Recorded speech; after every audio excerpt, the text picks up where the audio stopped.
Crazy Americans. Crazy Americans, yes, of course. Yeah, well, I mean, it's our way of trolling and doing what we do. That's right. So, John, it's your birthday. It's birthday. It's That's my right. birthday. Happy birthday to me. You can cry if you want to. You can cry if you want to. Happy birthday. It's my birthday tomorrow. I didn't know we were so Woohoo! Yeah.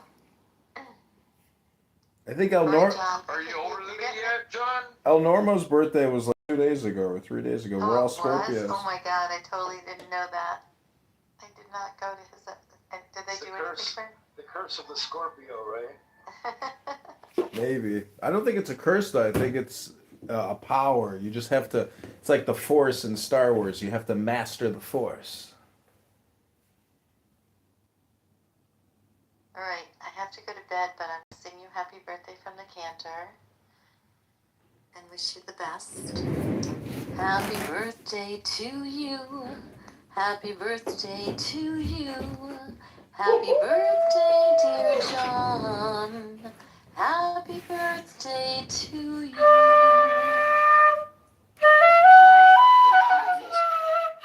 It was my pleasure. You had a great night. It was great night to see you. You have a pretty voice, girl. Well, the funny voice is that I'm a cantor by trade. I don't think it's that good tonight, but I wanted to make sure that I sang to John. It was my pleasure. I'll sing to you, but it'll sound like crap, and it'll probably be Cyndi Lauper.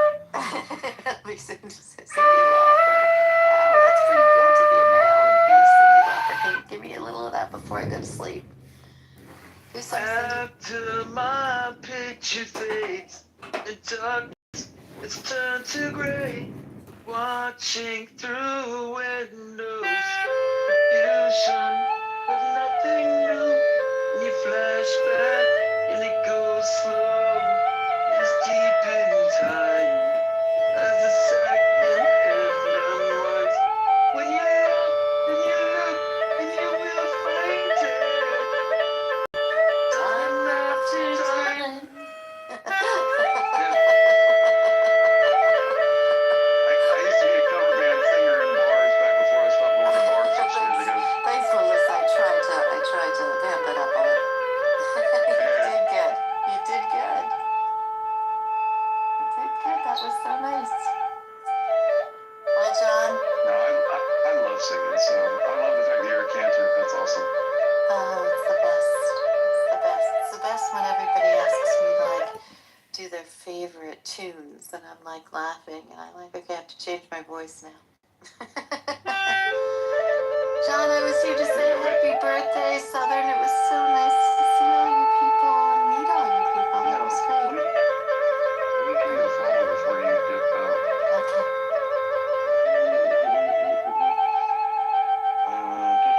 I love this. The official John Kitover birthday. I love it. Yeah, man. I love it. I love it. He still didn't tell us. He still didn't tell us how old he was, though. I'm 43. Yeah, how old are you, John? I can't leave without knowing. Well, my birth was 1982, so I'm 43. You did not need to be 43. What? Or I was still I working. can see that in the Bronx where I was born. 43. I don't say it with the going up as the 43. It's always funny to others that when I say I was born in the Bronx, but you don't have a Bronx accent, and I think to myself, friend, I can turn on that Bronx accent any time of the day.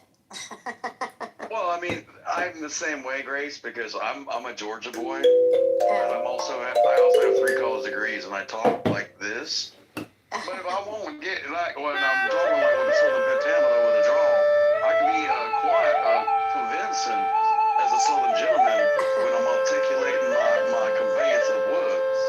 I love it. I sound like Foghorn Leghorn when I say it, though. Well, boy, I mean, you ain't no chicken hawk. Same here. People say to me all the time, they go like this to me. I go, I come from the Bronx. And they go, what?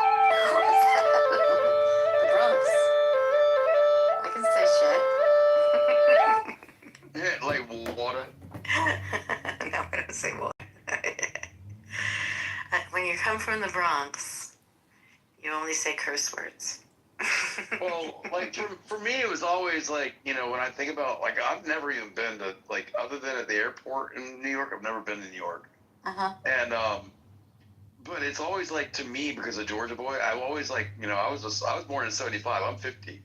But Uh-huh. Andrew Dice Clay for me was like, hey, hey, why are you over here trying to bust my balls and shit? Oh, And yeah. I'm like, you know, that. But to me, that's like, when I think of Bronx, that's kind of like, hey, wait, why you over here busting my balls? I'm like, are you saying balls or like a bowl of chili? Like, I don't even know, is it balls or balls? Anytime that I tell people that I came from the Bronx, you should see their jaws drop. I'm like, listen, I can say all of those words. Everyone's like, I've never heard you curse. I'm like, no, I don't use those words, but that's where I came from. Yeah. I know. Well, it's been a delight, Grace. It's definitely It's been really a a lot of fun. John, happy birthday. Thank It you. was so nice for being here. What a sweet thing. I'm glad you did this tonight. And enjoy, everybody. Good night. All right, I'd like to dedicate this song to my friend Doc, aka Brian Sellers, and my friend Jordan Shaw. The name of the song is Health, Wealth, Love, Peace of Mind, Happiness, and Strength. Let's get to Illinois 16.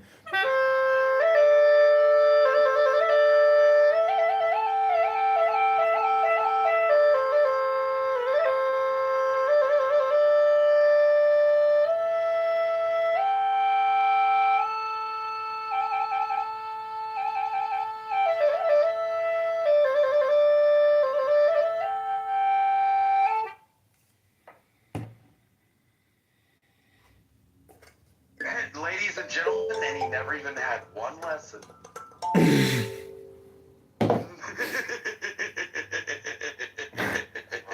You've been listening to me play music for years now. 4. In December it'll be 4 years. Well, I mean, more than that, because it'll be 4 years I've been on Clubhouse in December. But I knew you before Clubhouse. Yep. I can remember the first time we talked, I got like a request to go live. I was like, this is weird. This is the first time this has ever happened. And I'm looking at your face. I'm like, oh my God. What the hell is this? And you're like, I'm a veteran, bro. I'm like, oh.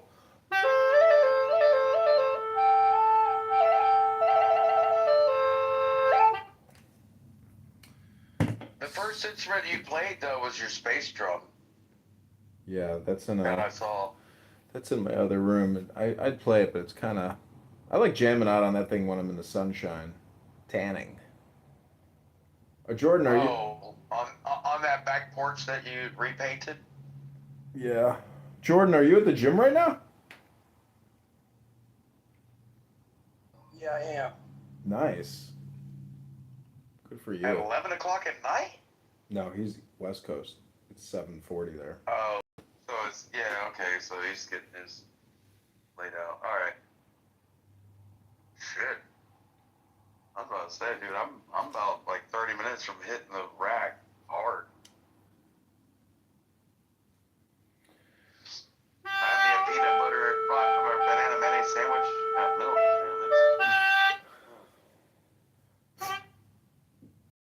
I need to get some dinner. I haven't gotten dinner yet.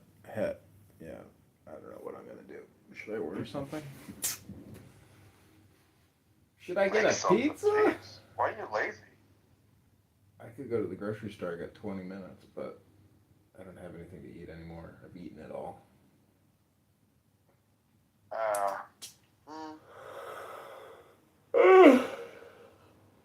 You got a little corner store you can go get a Cuban sandwich at or something? No, everything closes at 10 o'clock here. Oh. Yeah, I got one that stays open till 11. I can go get a Cuban sandwich right now. Love me a good Cuban. With extra mustard, extra pickles.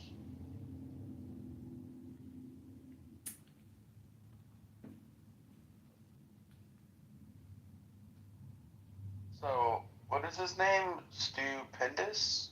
I can't. I don't have my glasses.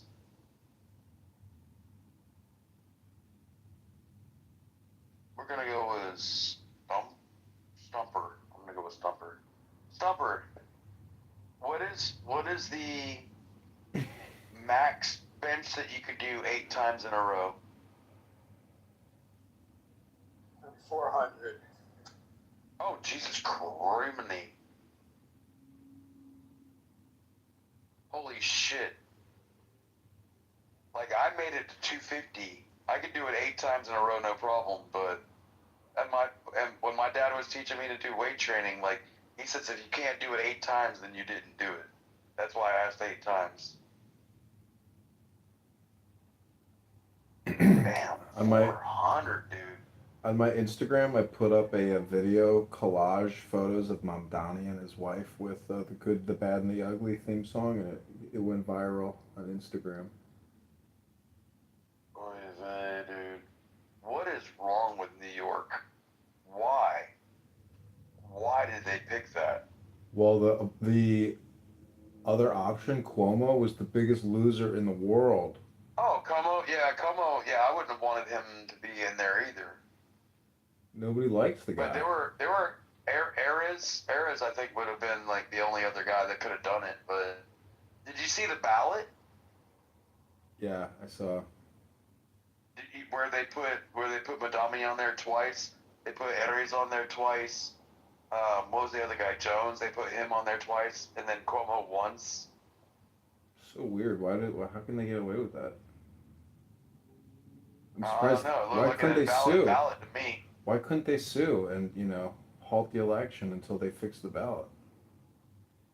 Yeah, that was a poor ballot for me. Like the way that they lined it up, that was biased as fuck. Excuse my language.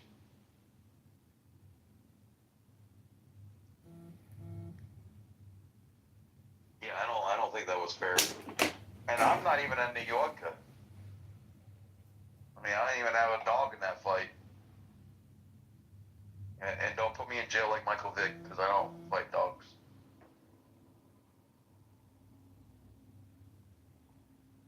Yeah, man. 43. Fuck. What year was that for me? That was 2018. God, life was so much better back then. Life is a grim prognosis.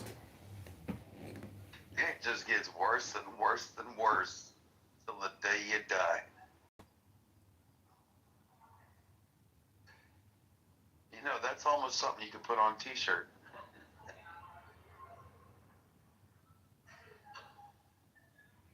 Yeah. How are you getting it set up for the online campaigning that you're trying to do for 90 days? You got it set up? I mean, Your regiment, the it's leader? set up, but it's like I need to put out pre-recorded messaging. Reading a script, and then run those ads in Rockford, Peoria, Bloomington, etc. And I'm gonna try to find campaign volunteers to create content in the top towns, and then film speaking engagements. I got invited to some Muslim civic engagement for candidates to do Q&A with interested voters. So I'll turn that into. Oh, please do not do that. Well, I think. Because I could see that turning really bad really quick. Well, I was thinking I would read a Rumi poem and then just listen, but record them and expose them as being potential terrorist supporters. Yeah. I got no bad press at this point because he's got $10 million and he's very confident. So I can't have. It's impossible. You talking about La Hood? Yeah.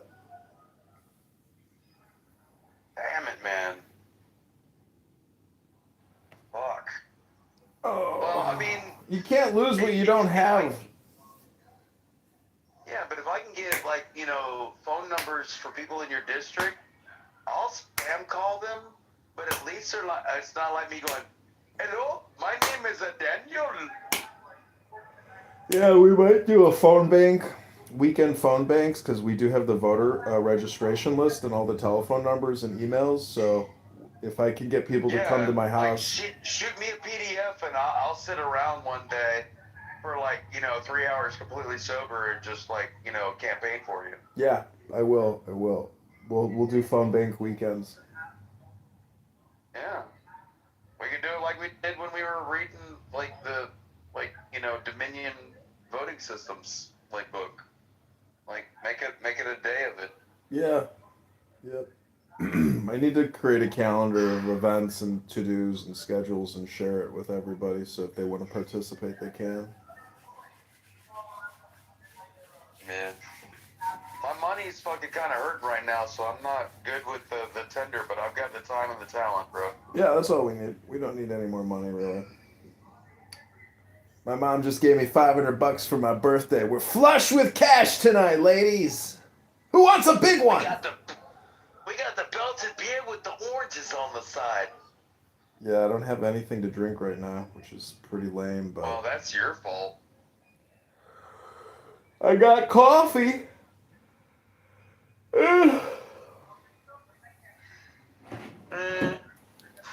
That's only fun if you mix Kool-Aid with the coffee and give yourself a sugar high.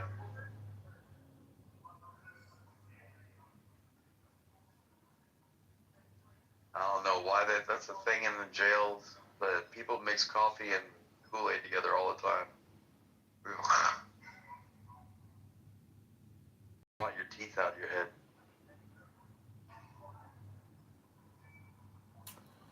This girl I know, she's like, I don't brush my teeth before I go to bed. I brush them in the morning. I'm like, what? What?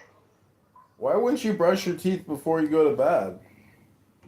I have to floss before I go to bed because otherwise I'll be sucking my teeth all damn night. I know, and she doesn't floss. I'm like, what the fuck?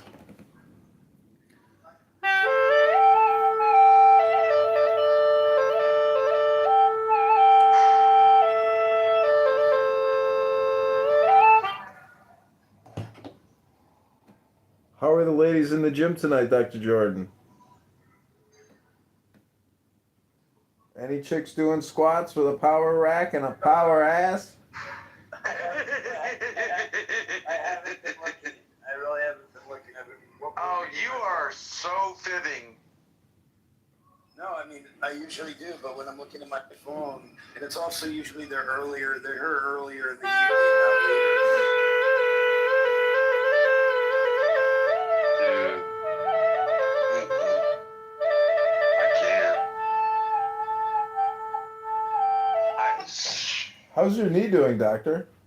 Every time I go to the gym, man, these women, they bother the front door out of me.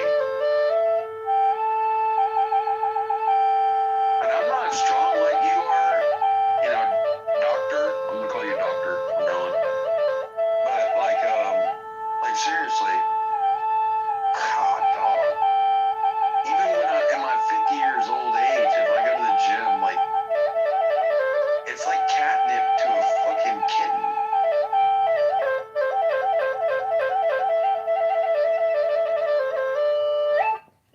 I can't even imagine being able to throw up 400 pounds of holy shizness. Dude, I'm down to like 165 8 times. I used to be 250. Can't imagine. Well, I was joking. I was joking. I don't even know. I don't bench anymore, so I don't even know what I forget. My dad was military. Trust me, I had to know. Because he made me. So. Although I'm now older than my dad was when he died. My dad was John's age when he died, actually, 43.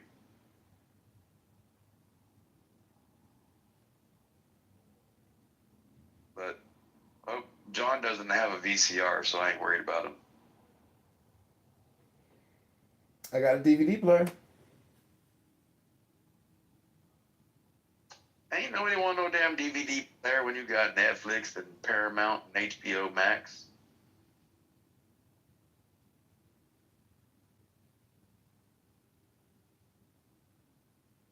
No, in 1992, that VCR was $400 though. Dad lost his life over a stinking piece of technology you can't even really buy anymore. And who would buy a VCR? Didn't even make damn sense. We live in an ever-changing world, man.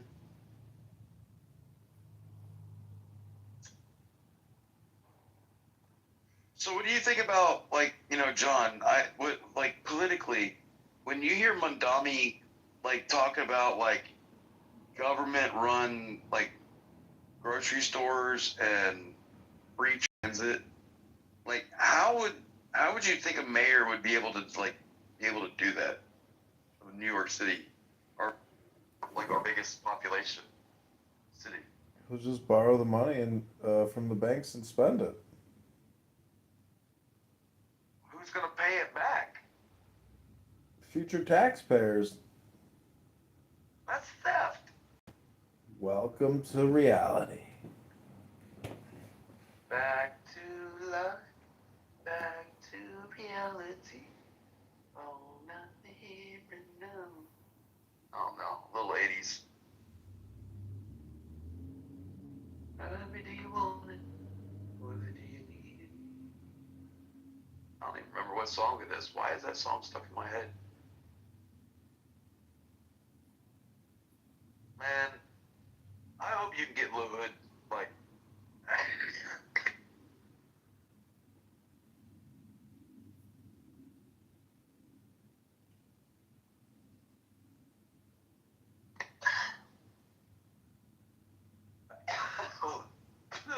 Good night. I hope you can get Lil Hood ousted, as the incumbent. Yeah, that would be sweet. I mean, what are his positions that you would, if you had a debate with him, you'd be able to needle him on?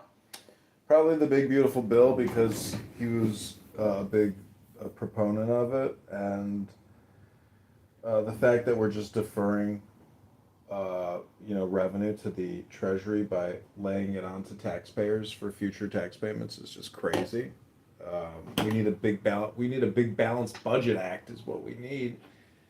And government has to cut spending by 1%. We don't want to become Zimbabwe or Venezuela. That's what we're doing with our currency. The M2 money supply is 23 trillion. We just every second we borrow and spend $20,000. It's crazy. Luke, welcome to the room. Luke is a campaign contributor before there was a campaign. Luke gave me $200 on Christmas, and he helped me get my car out of the impound plot. Thank you again, Luke. I've never given you money. You gave me hundreds of bucks. I don't remember what it was for. Does that make me a campaign contributor? Yeah, I just gave it to you for shits and giggles. It was for no reason. Yeah, you're already a campaign contributor. You're locked into the upcoming campaign party. Welcome to the room, Luke. Hello. Hey, when we win you that seat, we're gonna take the Lady Hawk out, and I'm gonna teach you how to sail it right. Well, that boat is sitting up on some blocks right now. It's probably impounded in some chains, being ready for auction. I'll donate if you win, as long as you're really tough on cybercrime. Yeah. I'm with that. Yes, we need to go to India and kick in some doors in some big offices for the cyber criminals right. over there. That's right. What are you doing here? We're from America, bitch. We're here to destroy your scam. No! Banjon, go home! Do not redeem! Do not redeem! Majagaro! Yes, as long as you're tough on cybercrime and you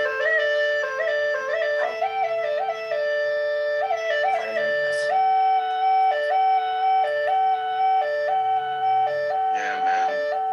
No, I hope you get a fair shake at it, though, John. And I wouldn't be afraid, dude. Knowing you and like your intellectual background, like I would never, if I was going to debate you, ever bring up religion, because I know you'd wax the floor with like me up and down the hallway. you get a fair shake at getting a good debate in front of, like, your constituents.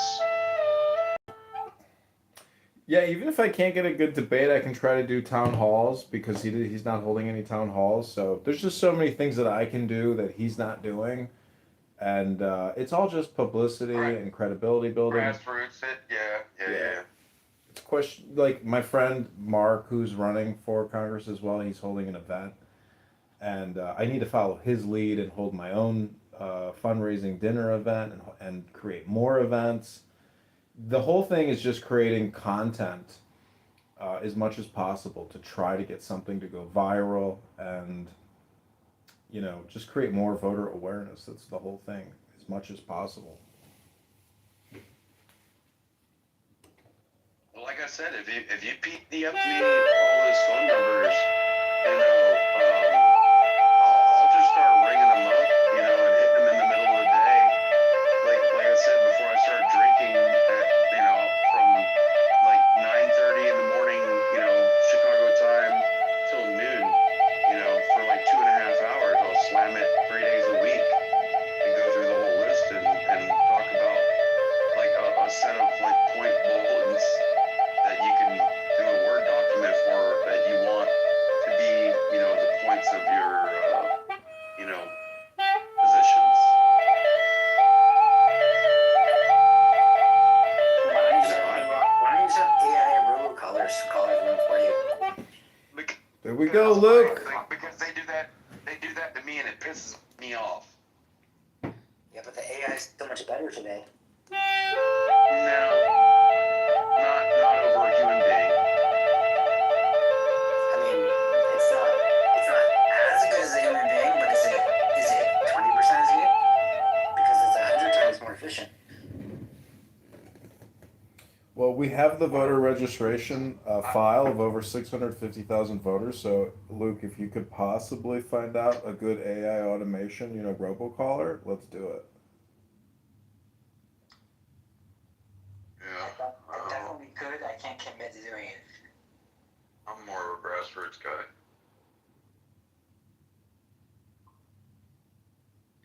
I mean, I've never. Nowadays, you could set up a whole GPT model. It's not just like, it doesn't just say stuff, it will respond to questions and stuff, I'm not talking about just like, sending audio files over the telephone. Right.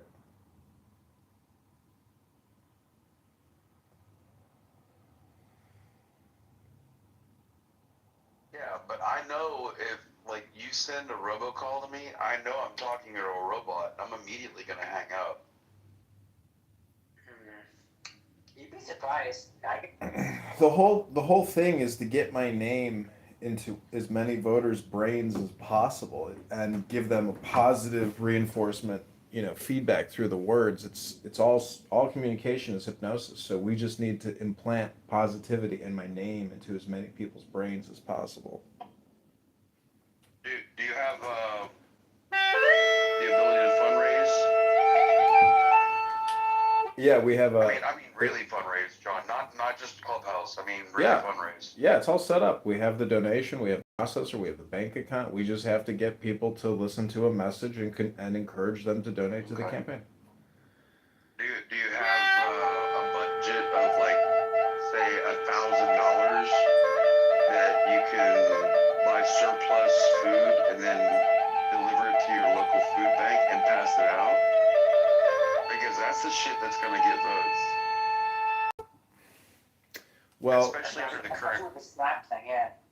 Yeah, under the current environment, being a man of the people is gonna be your best leg to stand on, honestly.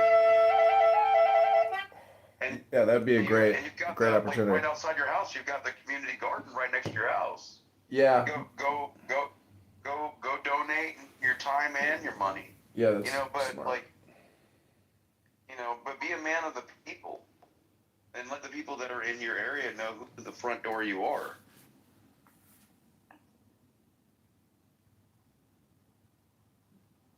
I mean, I never ran for, I did run for Congress here in Georgia, but Penny Houston, I didn't even get on the ballot. But, That's only because there's only 27,000 constituents in my whole region, and it's very rural. So like door knocking is getting on a four-wheeler and spending all day and only seeing 10 people. You know, so it's a little more difficult rather than a dense population of a city. But like, dude, I think going to where people are gonna want to be, and under the pretense of like, you know, SNAP being the way it is, food banks and like, I'd say the health department's gonna be big too. John, do you have a social media account with a lot of followers in your district? No, it's just John Kitover on Instagram or John Kitover on Yeah. Instagram. Do you have a lot of followers in your district though? No, I do not.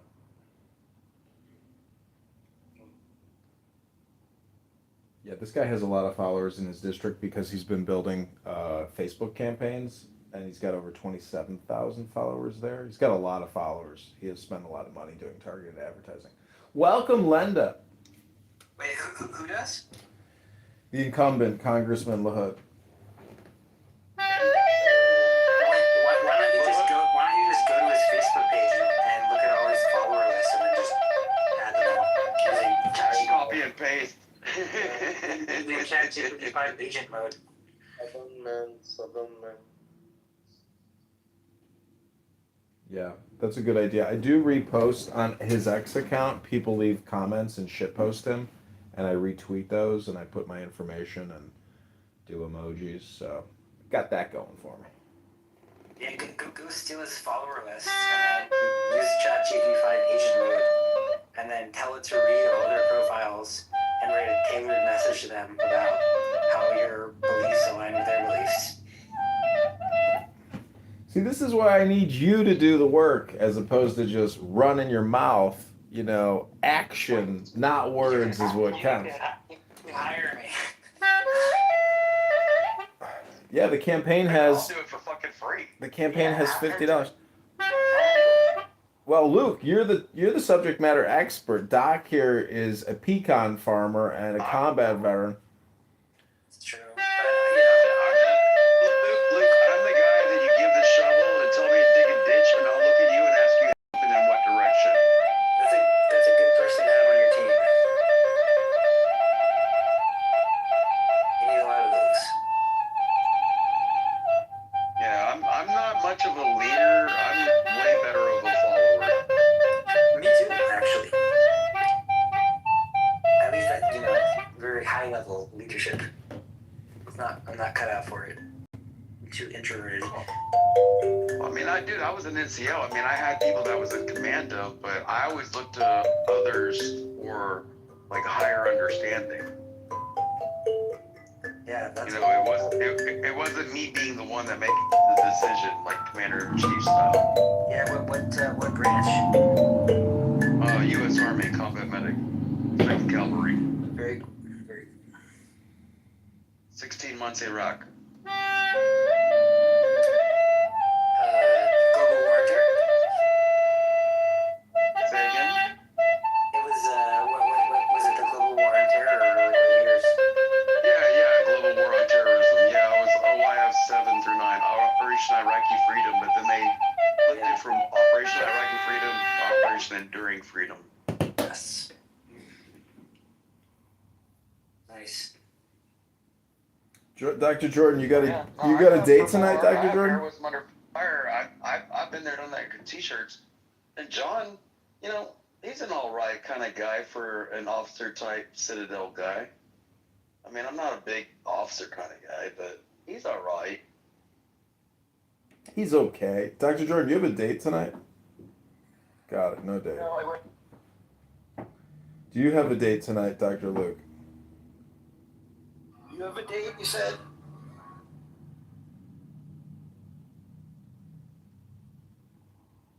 He don't have a date. He can't even figure out what to eat for dinner. No, this He's like, girl. "Do I need to order something?" This girl wants to meet up for a drink, she said. I should text her and say, how's the pool going? She's playing in a pool tournament.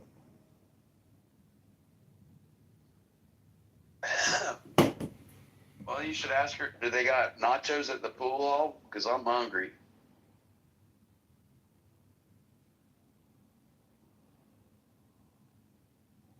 You were just talking about food, John. Dang, man.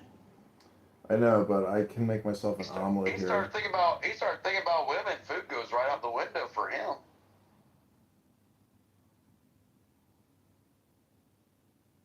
Yeah, my bad. I just didn't mean to call you out like that, but it's true.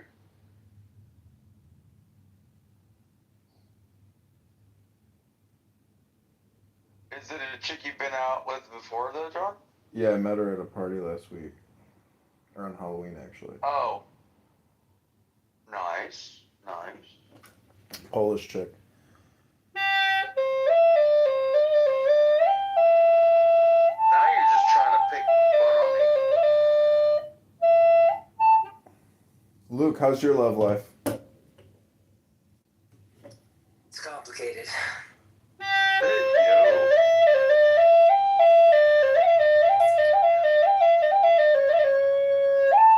Never had one lesson. Normally I don't talk about it on replays, so I'm not talking about my love life on replays.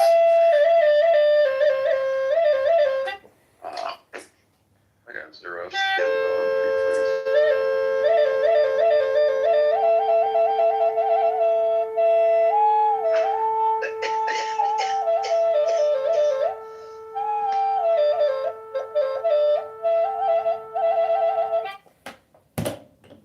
Okay, since it's my birthday and I can cry if I want to,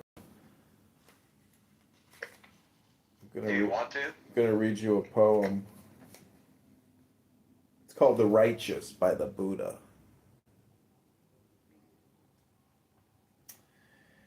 This is a meditation. Take the deepest breath of the day. Hold it for 10 seconds. It's called Righteous. He is not righteous, who judges a situation impulsively. But whoever distinguishes between right and wrong, that one is righteous. Whoever leads others even-handedly, but not by force, is a guardian of justice and is called righteous. A man is not considered wise because he talks a lot, but he is secure and called wise who is free of hate and does no harm. A man cannot be regarded well versed in the Dhamma by his rhetoric. However, even with little learning, a man who does not neglect the practice of virtue may be considered well versed in the Dhamma. Gray hair does not make a man an elder. He is but ripe in age, and may simply be called a foolish, doddering old man. To be considered truly an elder, a man must practice truthfulness, righteousness, harmlessness, restraint and self-control, be free of stain and rich in wisdom. Neither good looks nor a glib tongue make a man attractive if he is envious, stingy, and dishonest. However, once he has cut down and rooted out these traits and found wisdom, then can he be called attractive. A shaven head does not make a man a monk. If he is still undisciplined and dishonest, how can he be called a monk? If he is filled with desire and greed, a man may be called a monk if he is cleansed of evil, large or small, free from unwholesome tendencies. Living simply on alms does not make a man holy, if he also behaves badly. He who lives the higher life, full of understanding of the world but free of its good and evil, that one can be called a holy man. A man cannot be called wise simply because he is silent. Whoever is aware, conscious of what is, choosing wisely, that one can be called a sage, having discerned both worlds, both the inner and outer life, and having chosen good over evil. A man may be called a sage. If one harms living beings, he cannot be considered noble. Only by exercising harmlessness towards living beings can one be called noble, not merely by keeping precepts and observances, not yet by scholarly learning, not solely by attaining meditative absorption, not by lying alone, do I weave ascetic bliss, not experienced by the worldling. The bhikkhu should not rest content until mental intoxicants are fully extinct.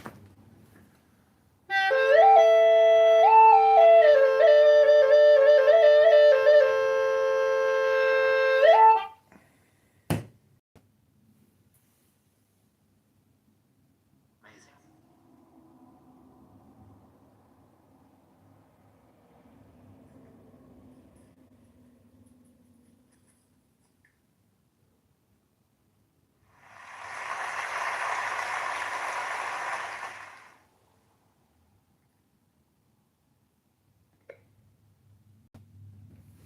Yes, being a monk would be awful. It's just very hard.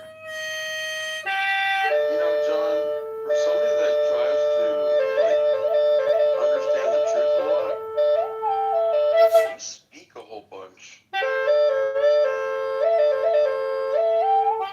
But I've been cutting down on that. I think people who are trying to understand the truth not speak a lot. I mean, you want to listen too. But In those verses he was talking about, like, the more you talk, the further away from the truth you get. But just because you don't talk doesn't mean you're a wise person.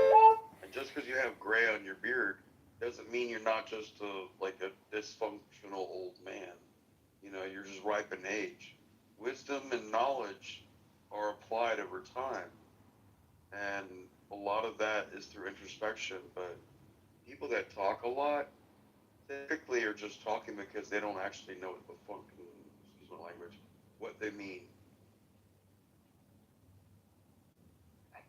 I tend to agree.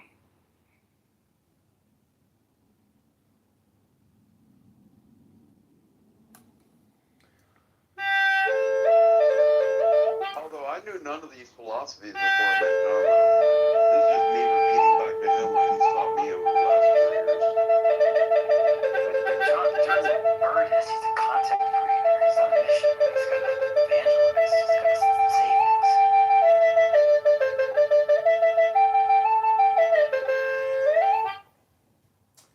Well, the thing of, there's like meditation and then there's just casual conversation. And if I really do believe that if you just read these books out loud, that's meditation because meditation is focused concentration. And when you read, it requires focused concentration. So technically, you're doing breath work, meditation work, wisdom work, sacred text scriptures. That's really the true meditation. So a lot of Christians and a lot of everybody says, "Oh, you don't have to do any of those things to get salvation or enlightenment." And I would just challenge you and say, "Oh, really?" Yeah, but even within your own poem, like, even the man that goes in his poems doesn't make him, a satiated, enlightened one. Just because you know how to go doesn't mean you are understanding what you're doing. I think a lot of what that poem says is there's a lot of people that think the funk on the nasty dunk, and just because these people behave in certain ways doesn't make them noble or righteous. Yeah, I'm not professing or claiming any type of holy man status. I'm just merely reading books, and that's why I call it the book club.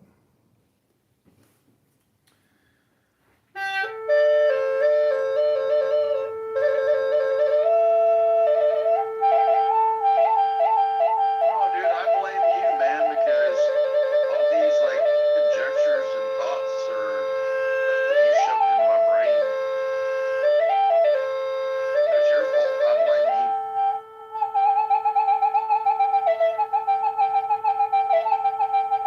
Yeah, John, it's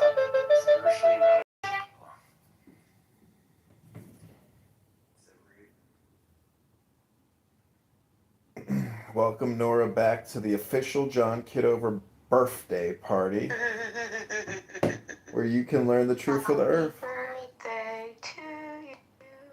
Happy birthday to you. Happy birthday, dear John. Happy birthday to you.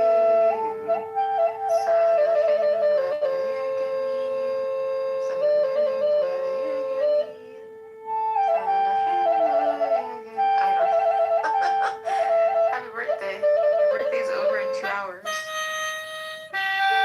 Is it actually your birthday now? Yep. Yeah.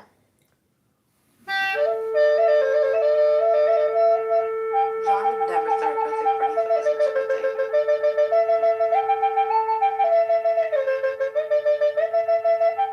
John and I are 3 years apart. How do you feel about that, John? Well, life is a, very grim prognosis, but, if you go to the gym and you eat right and you read a lot of books. John, you know what you're saying is not true. Because I can't really work out now because of my face. I want to go to the gym, but I feel like I can't.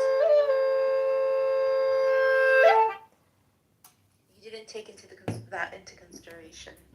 The handicaps. Sorry, John is peeing right now. No, I'm over here playing the Chinese flute. I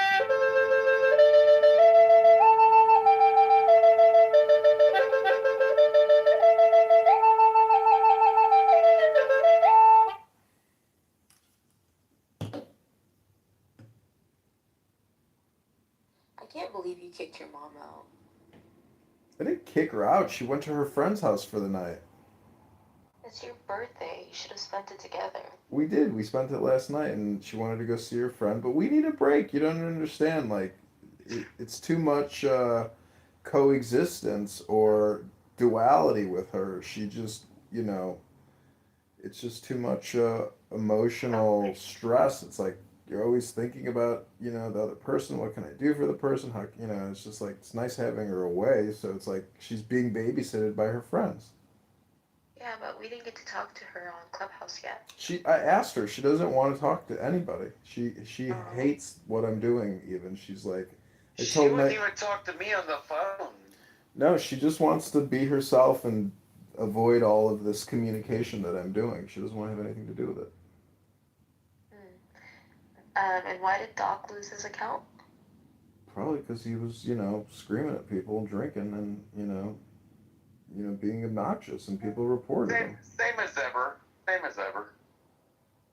You're friends with the Jews. The Jews? It wasn't the Jews that got me kicked out. Who is it? It was the Talking Apes. Black people? Well, Talking Apes is literally atheists, Christians, blacks, white, Jews. Like, it's a debate club. It's literally all it's all debate. That's a joke. Oh, I was being sincere. But no, I was like, somebody came in and started talking about, like, I should commit suicide and all this stuff, and I started agreeing with them to take, their side of it in the argument, and they clipped my account because people thought I was going to hurt myself because I was taking the viewpoint of the person that was telling me to kill myself. So if somebody's suicidal, they'll, like, cut their resources? That's crazy. Yeah. Nah, it's all good. I mean, I ain't worried about it. I would never hurt anybody that knows me knows I would never ever do that. I think I'm made in the image of God. And the idea that I'm going to hurt the image of God, you're made in the image of God. The only reason I'd hurt you is because if you're trying to hurt me. If you're not trying to do that, then I ain't got no problems with you. So what happens if your image of God gets, like, hurt? Does that mean that, like, God is, like, hurting you? Well, I've hurt the image of God, but, they try to hurt me first, and I was protecting this image of God.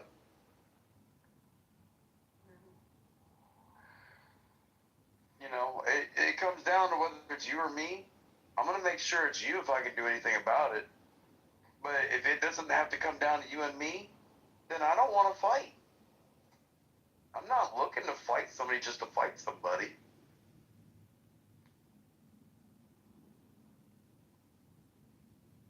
You know, but the idea that you would tell a veteran to commit suicide knowing more than 500,000 veterans have committed suicide since we left Iraq.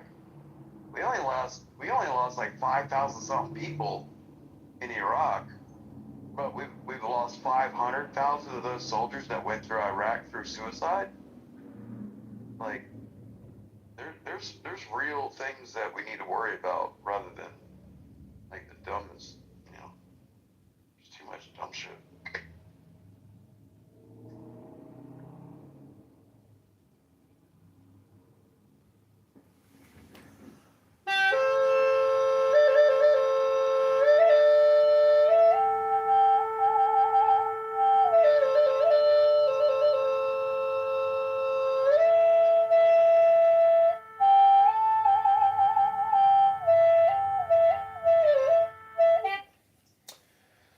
So welcome back to John Kitover Super Birthday Party Festival. This is the official room of the party. You have all arrived. Congratulations. We're just missing your BFF, Who's that? Diego de la Vega. Oh, that's projection. Should we call him? No. Let's call his ass up. Invite him to the party line. I'm calling you to tell you happy birthday. I'm calling you to wish myself a happy birthday. Leave a message after the beep. Hey Diego, this is candidate Congressman John Kitover. I am having a super official birthday party. If you're available to join us on Clown House, your one and only beloved Noura Bandura is here. She said that you're my BFF, and then I said she's projecting. So we're just calling to say hello and to invite you to the official super party for John Kitover. Hope you're having a pleasant night. See you soon. He blocked you, John. I doubt it. One ring? I don't know. Maybe it's his Google Voice number.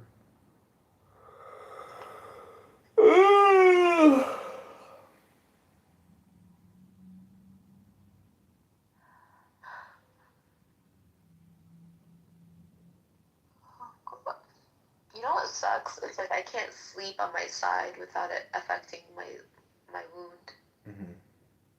Because gravity's pulling it down.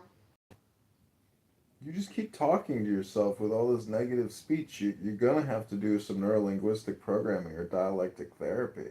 I don't know how to do it, bro. It's called reading a book, bro. Okay, but it's like, even if you weren't a woman, even if as a guy, you don't think this would affect you? Of course it will. I don't know. I mean, I got in a wreck when I dumped my motorcycle. I tore my ear off, laid my face over, and grinded my kneecap out of my right leg. What happened to your face? I didn't have my helmet on. No, what happened to your face? Like, you said your ear and your face? Yeah, I was on my motorcycle. I did not have my helmet on. And I wrecked and I slapped the ground really hard with my face and my sunglasses on. The arm behind my sunglasses flipped out so hard, it ripped my ear off. And then when my face was hitting the ground, it peeled my forehead back from my hairline and laid it all the way over. Yeah, how a plastic surgeon, huh? So you had to go to plastic surgery? Yeah, that was when I was 21. Same day, or like? Can I finish a sentence? Go ahead. I'm telling you, it took me 6 months to walk again. Like, no, it was a hell of fucking therapy. But, like, you know, I ended up joining the Army at 30 years old, 9 years later, and I was still able to do what I needed to do to be in the Army. Even though I'd hurt myself that bad. You know, don't get stuck in the moment right now. I mean, an injury at 21 is different. Sorry, but like an injury at 21, you bounce back faster and you had like good doctors. I'm glad that you like recovered and had good doctors.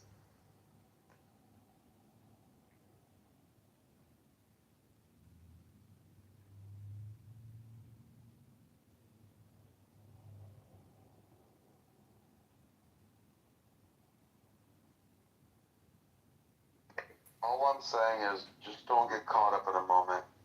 Things will change.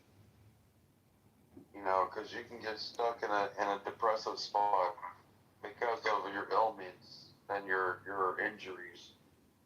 And you know, I got better. Joined the army, did my thing, but then also when I went in the army, I got blown up by an IED and I got shot. That's why I have a Purple Heart. You know, like shit's gonna keep happening. Yeah, that happened all throughout my life.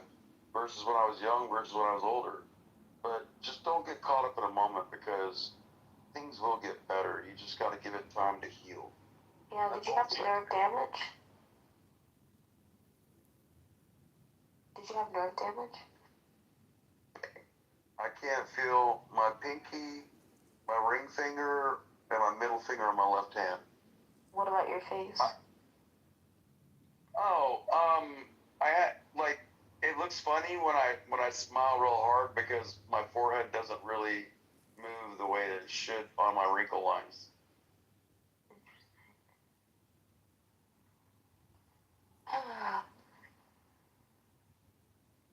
But it is what it is. I mean, like, shit's gonna happen.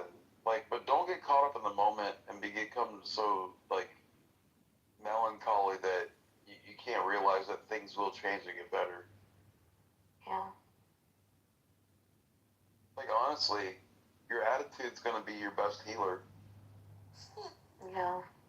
It's just, like as I'm just sitting here, no matter what I do, I feel it because my face is constantly tingling and they stitched me so tightly, like I can feel it pulling. Yeah, it's called your face I'll healing. tell you right now. Yeah, it'll heal, girl. It'll heal.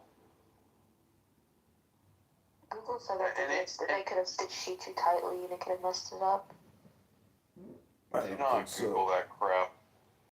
You gotta stitch it tightly. What are you talking about? If you don't stitch it tightly, it's not stitched. No, I'm saying on the inside when they stitch the muscles together. Oh, well, I wouldn't panic. It's like going to the dentist. You feel it. You know, it takes time. These things take time. The face is healing. Yeah. Do you know what, like, redos is? I went to nursing school before I joined the Army. I went to RN school, so we have this acronym we call redos, REEDAS. And when you're looking at the sutures on your face, you want to look for redness, edema, which is like, you know, swelling and fluid like retention, ecchymosis, which is like bruising. And like you want to make sure that, you know, you're acknowledging what the drainage is, the D. And then like, you know, A is going to be like, are the wound edges proximal? Are they stuck together or are there gaps opening up? Or is it all like, you know, a suture line that you can like definitively see? And then like, then you count your sutures. So REEDAS, redness, edema, ecchymosis, drainage, proximal edges, and the number of sutures. And like you want to make sure that they are tight. And trust me, I know how to do 3, 2, 1, 1, 1. Because I've done arterial cut downs. I've done like every kind of suture you can imagine on the human body. You know, as a medic in Iraq. And like, you know, so you're just going through like the discomfort of the healing part. But like, just don't get caught up in the moment is all I'm saying. I saw on social media like people getting plastic surgery and their stitches didn't even show. So I kind of feel that the hospital didn't really stitch me with the proper stuff on my face. If they used like facial stitches, I don't think they would have been as visible. If there's such a thing. You're talking to a guy who has done what you are going through 100,000 times. Someone who did it in combat. Nora, you're talking to the most subject qualified expert you could ever hope to talk to. Congratulations. It's like winning the lottery. Let me show you. Let me show you how deep the wound was. This guy's technically a plastic surgeon, Nora. Here, look at this. There you go.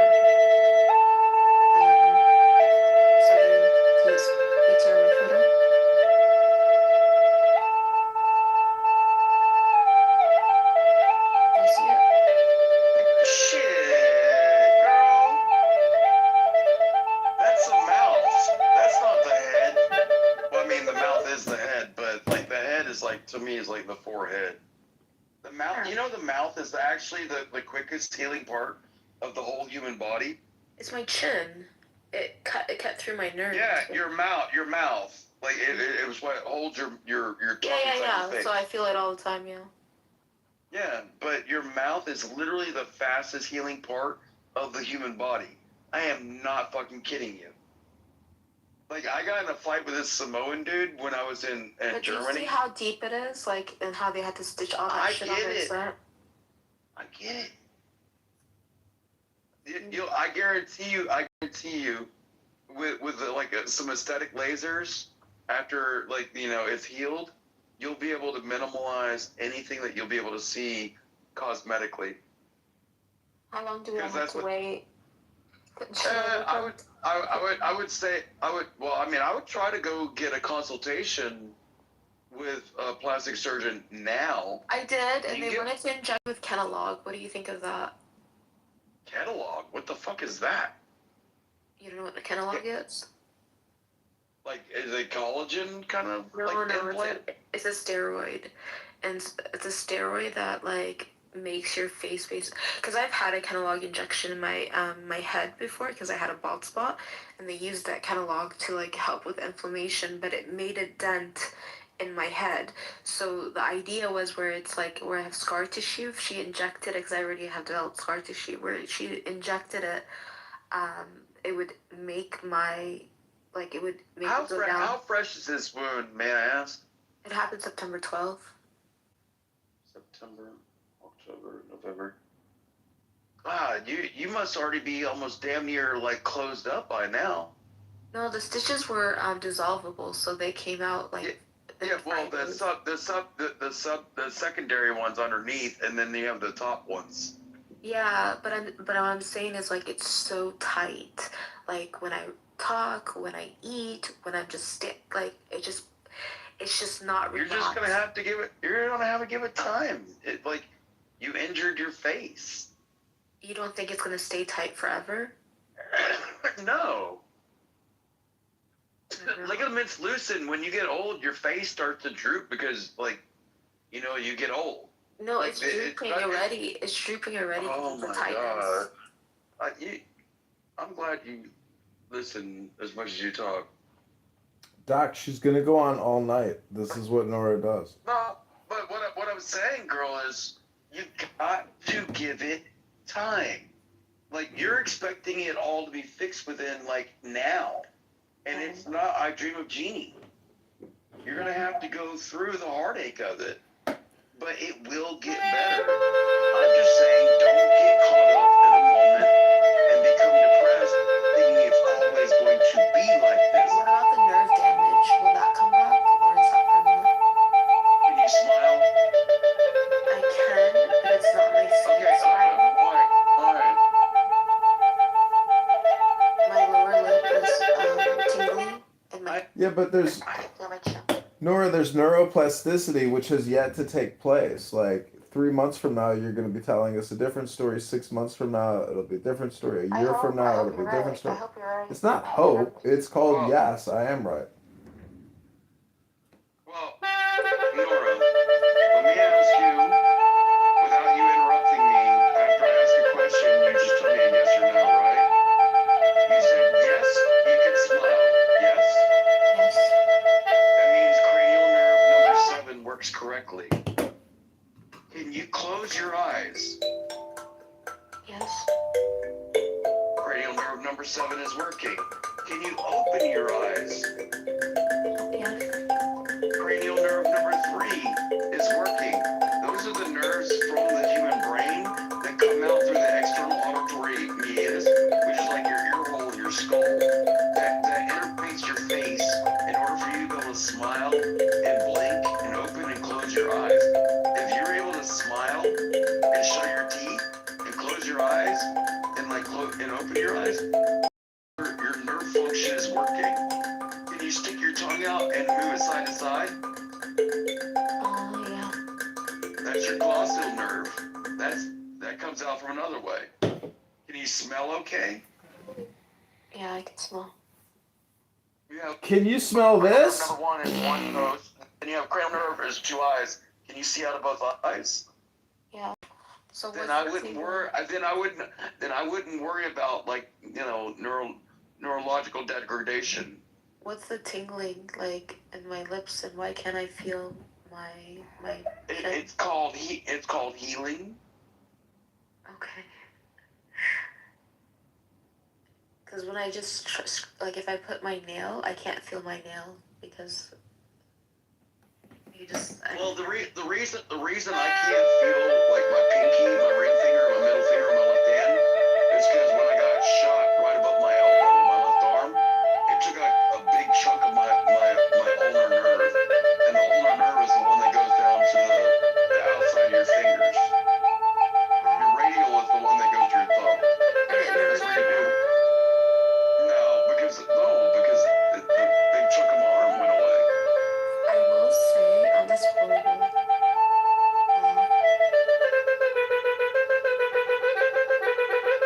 I will say that I couldn't smile when it happened. Like the dentist. Well, obviously the trauma. Yeah. You shouldn't try. Well, the dentist asked me to, because I got stitched by a dentist in the emergency room, like a resident oral surgeon dentist. Well, if he's asking you to do the same things that I just went through, he's trying to figure out whether you have nerve damage to number 7, number 3, number 1, or number 2. Because those are the ones, and then number 3 is your tongue. Yeah. But like they're checking to see if you're having nerve damage. But it sounds to me like you got soft tissue damage, and you're just worried about the aesthetics, not whether it's going to be functional. I agree. I do care about the aesthetics a lot, but also my functionality. I can chew even if it hurts a little, or not hurts, but just feels uncomfortable because of the tightness. I can speak even if it's tight, but like the tingling in my lips, it's more of a. I don't know how to explain it. Like, I don't think that's an aesthetic thing. I know exactly what it is. It probably feels like you're sucking on an ice cube that tastes like velvet. No, it's just like tingling in my lips. Like before, I'm getting more function because I wasn't able to use. I literally just said what you said. Holy crap. I couldn't use a straw before. Like I couldn't close my lips on a straw. You can't purse your lips now? Not that well, no. Like, you purse your lips now? Yeah, but not that well. Like it's like halfway. Can you whistle? Or have you ever been able to whistle? I used to be able to whistle. Yeah, let me see if I can whistle. Yeah, I can't whistle. Like it's like. You just did. No, I'm trying, but I can't. I can hear you whistling. But I'm pulling, and it's not letting me pull all the way. That's pursing your lips. Yeah, I'm telling you, it's not the same as before. I know it's not the same. It's not going to be the same until you're healed. Okay. I appreciate the tough lecture. I needed it. I'm not trying to be tough. I'm just trying to say you're being caught up in a moment. Yeah. You act like today is going to be the rest of your fucking life, and it's not. I mean, my brother did say, I'm glad that he didn't die by door, because it could have been my neck, but I would have preferred my neck over my face. You dead. You think if that same cut happened to my neck that I would be dead for real? 110%. And you'd be dead within 2 minutes if it hit your carotid artery, like Charlie Kirk. Yeah, that's crazy. Girl, I've seen enough damage on the human body when it comes to trauma that there's not a lot of anything that you're ever going to tell me about that I haven't seen in real life. Yeah. I appreciate you talking to me. Yeah, just don't get caught up in the moment. Do you think that the muscle, like being stitched, can also pull on my other muscles around my lips? Because I feel like it's pulling on those muscles around my lips. Girl, once it heals and you get like full functionality back, I guarantee you that you can go to a plastic surgeon and they'll be able to like give you a high cheekbone, lip filler, take care of the scars, and make you however the front door you want to look if you're gonna be that vain. I don't. Why do you think it's vanity if I'm like I don't want to have a deformity on my face? Because I have a deformity on my face and I really got 0 F's to give. But you're a guy. You're not a girl. And you don't have a deformity. Why are you being sexist? I don't think that's sexism. I think that's reality. Like, Why? So men can't care about their looks? no, men can still look good with like scars and everything on their face because their handsomeness is not like so scrutinized like the looks of a woman. And I don't even think I'm that like. It's not like I think I'm attractive. I just don't want to. I just don't want to have this deformity. Yeah, you don't want it, but you think that, you know, when you heal it, if you never went to go get plastic surgery, that, like, a man like me wouldn't be able to love you? Or is it you critiquing you? Or you trying to tell me that I'm critiquing you through your lens of view? No, you're right. I'm putting myself down, and it's because and I'm seeing like I'm seeing the people that I want to like see me through the eyes that I see myself, and I need to stop. I agree with what John said, and I agree with what you're saying. Like I need to like get better. And I'm not trying to be a dick. Trust me, No. girl. I was self-conscious about like myself before this happened because I had injuries when I was a kid, so I was always self-conscious, and I just like like it wasn't that noticeable to others. But this, it's like I feel like God just was like you keep complaining about small things. Here, I'm gonna give you something to complain about. And I know I need to be like grateful because it could have been worse, but also so many people never have any kind of thing like this happen to them too. It's like such a That's literally the same reason I asked God to never ever teach me patience, because I don't want to get married. Oh, you should like. I'll get married, but it just won't be with the state. Yeah. My marriage will be with the church. It will not be with the state.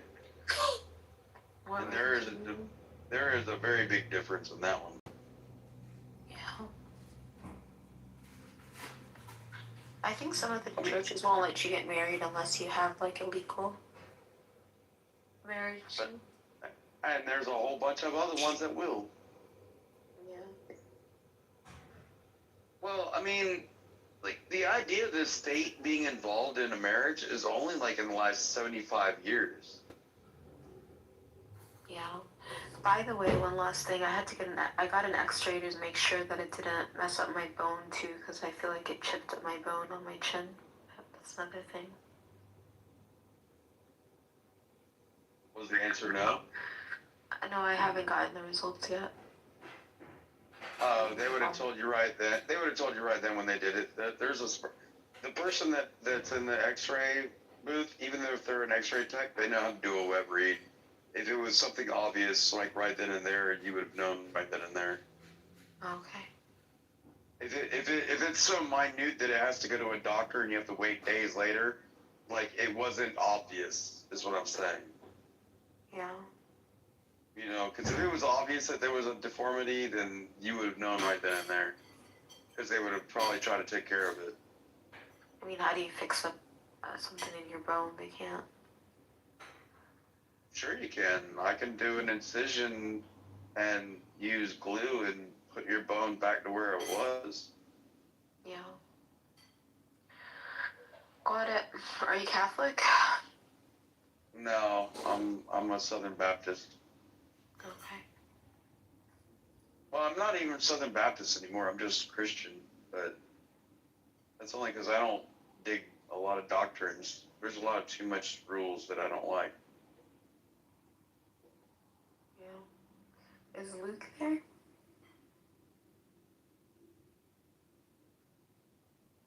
Luke, you available? I am, but I was playing video games. What's up? My guy. full 6 right next, probably the next day or two. John, I have a question.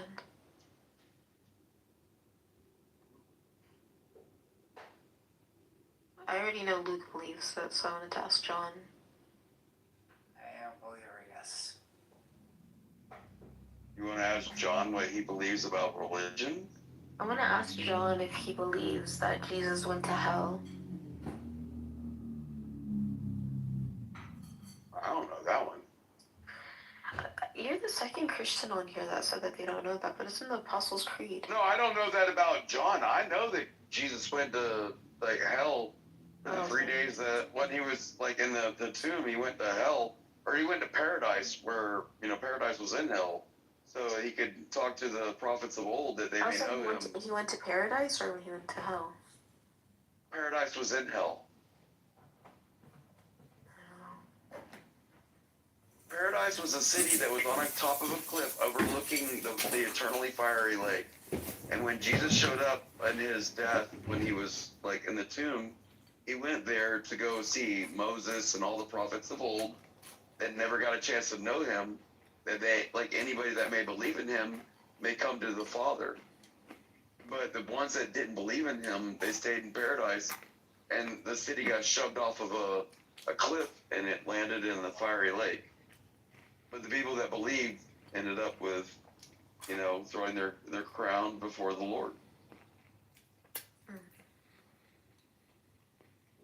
I grew up Southern Baptist. I'm not trying to make you believe what I believe. It was just so beat in my head growing up that I honestly do believe that. No, I hear you, and I'm going through OCIA. At least I think I am. I was doing it in California, and now I'm back in Kentucky. I found a church nearby, but I'm not really sure what's going to happen. And I think you saying how much it was beat in your head, I don't think necessarily it's about it being beat in my head, but I do think that there was certain theological positions of Islam that were so ingrained in me that it's kind of difficult with some of these concepts that I'm learning that are fundamental to Christianity. Oh, I have the same problem when I read the Holy Quran. It depends on what surah we're talking about and what ideology. I don't read the hadiths, but I do read the Holy Quran. But I am a Christian, and I only read the Holy Quran because I want to understand the people that are around me, because we have different belief systems. We don't have to believe the same thing, but it doesn't mean we can't be friends either. Well, to me, it's a matter of what is the truth. So I just feel that so many people, for the most part, do just stick to what they're born with, and even if they leave what they're born with, they eventually go back to that. It's very rare. Well, Nora, in my opinion, that people when you say I only care about the truth, that totally denies or negates what Southern just said. It doesn't matter what the truth is. We can still be friends. That's the real truth. Well, but I didn't say anything about not being friends, but for me, when it comes to God and life and religion, I want to be on the path of the truth, And I agree, but Well, Jesus is the way, the truth, and the life. But that's just what I was told.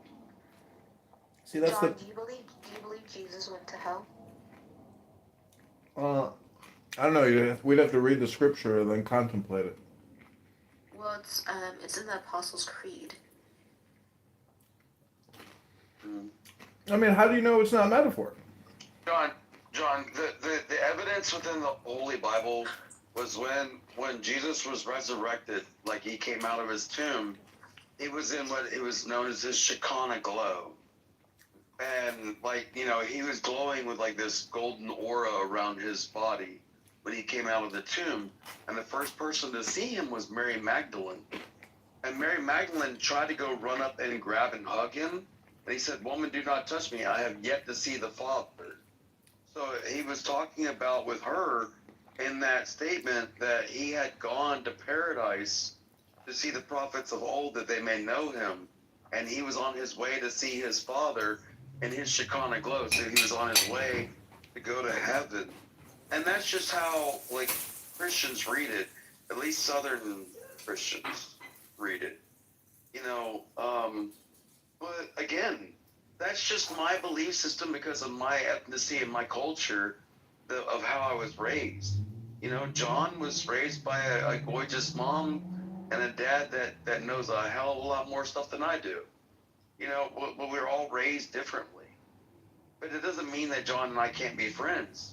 Yeah, but Or you and I, depending on if we agree or disagree. But I'm not talking about conversations, relationships, friendships. I don't disagree with you. I think you can build rapport with anybody with respect.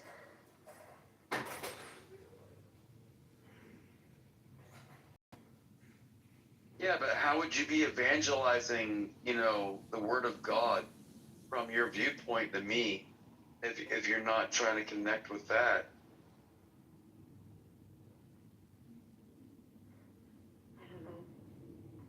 So when you read the Quran, you have like what is it that what translation do you read? Oh, hold on. I'm sitting in the dark listening to cover music. I'm about to start a band back again.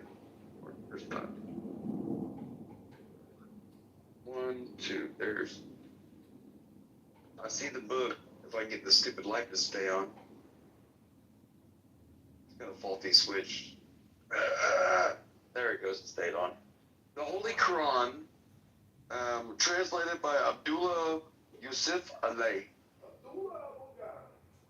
But I have, you know, talk to me about any surah. It's in English. It's been translated. Yeah. But I read it just because I wanted to understand the people that were around me when I was in Iraq. I mean, I lived there for almost a freaking year and a half. You know, my Arabic is a shway. I sound a majnoon when I speak it.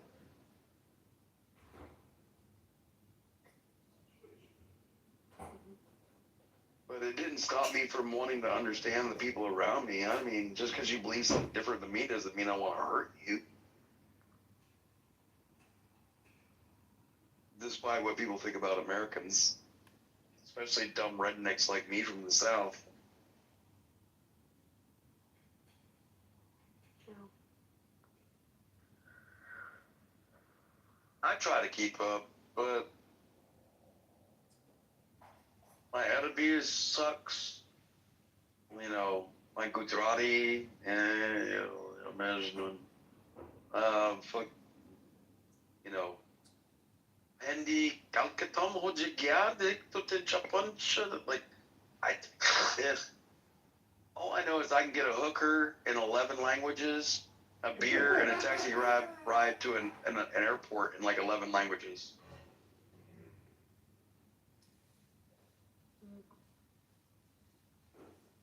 It may sound like a joke, but I'm not even kidding you. Can I ask you another question about my injury? Sure. If the scar tissue has already hardened, is that a lost cause? No.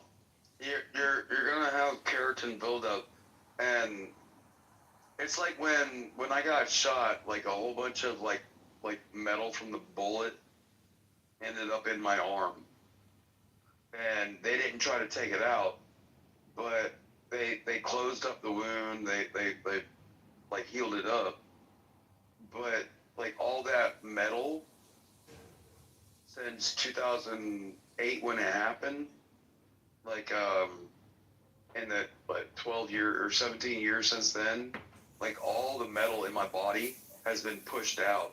Like it would come up to the surface of the skin, and I'd just start picking out these pieces of metal from a bullet. You know, so you're gonna have scar tissue initially that's gonna be like highly keratin built up. The way that it's gonna try to like solve the connection issue, but eventually the subdermal tissue will push the keratin out, and you'll be able to like exfoliate that keratin buildup away. You'll be able to diminish your scar tissue. You know, you're just stuck in the whole point there you're scared because you see something that is different. But in 3 years from now, I bet you won't even think about it. Yeah, but I don't really have 3 years to not think about it. But I hear you. I mean, if you want to focus on the negative, you can be one of those dancing negatives. Yeah. Dancing negatives?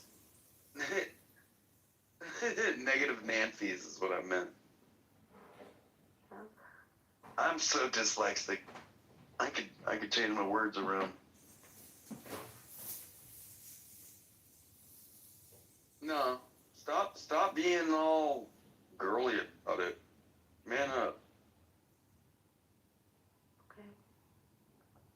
Like, I'm serious. Like, if you're gonna be a woman about it, you're gonna drive yourself crazy. Like, just. But a real man's not gonna look at you and go like, "Oh my God, she's so horrendous." No man's gonna say that. And if a man says that, he's not a man, he's a boy.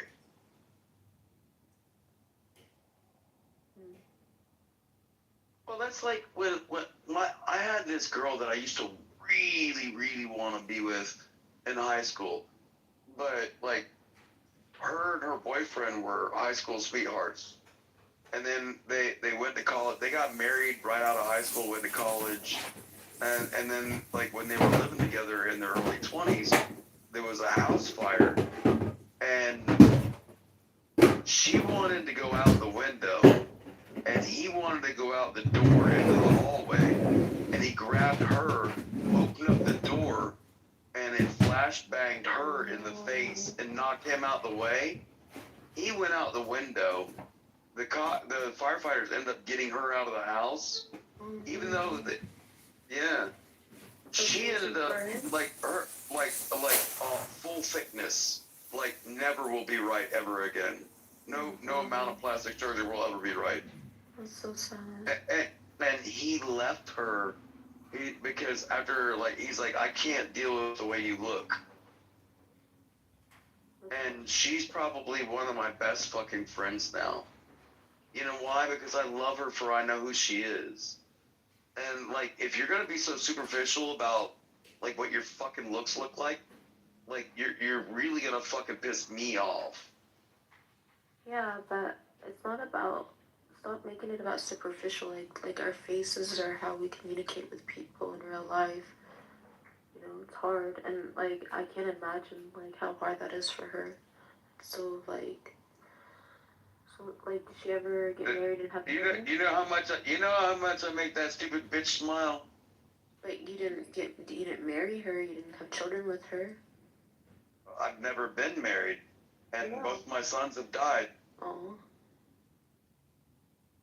Did she get married? Did she have children? It like altered her whole life. Yeah, she never got married again. Yeah, it's difficult. Like it's not superficial. It's like reality. It's just very difficult. Yeah.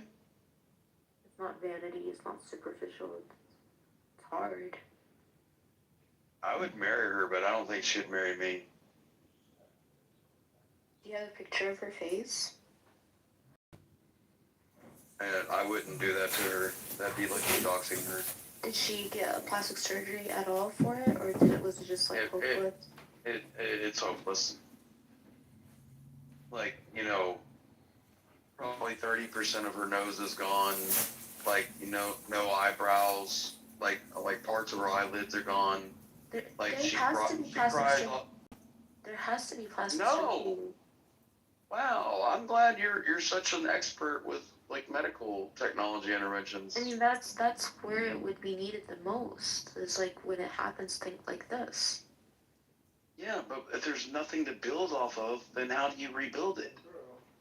There's some really genius plastic surgeons. Oh my god. Doc, don't frustrate yourself. It's scary. Doc, you cannot change this girl's mindset. She is gonna repeat herself till 3 in the morning.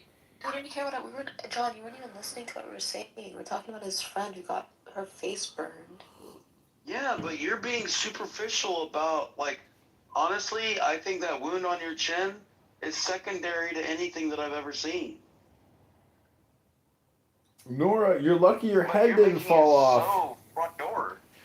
Nora, you're lucky your head didn't fall off. Just it is a beauty mark at this point, and a man who loves you is gonna love you. The beauty mark and all the beauty marks included in the love. Trust me, you don't have to worry about it, and it's gonna heal. So we're moving on in the official John Kitover birthday party room. I am cooking spaghetti in the other room. I just put a new Dune movie poster in a frame I bought. I'm drinking green tea, and guess what? I'm gonna cry because it's my party, and I can if I want to. It's my car. I'll cry if that Dune picture is not a Frank Herbert one.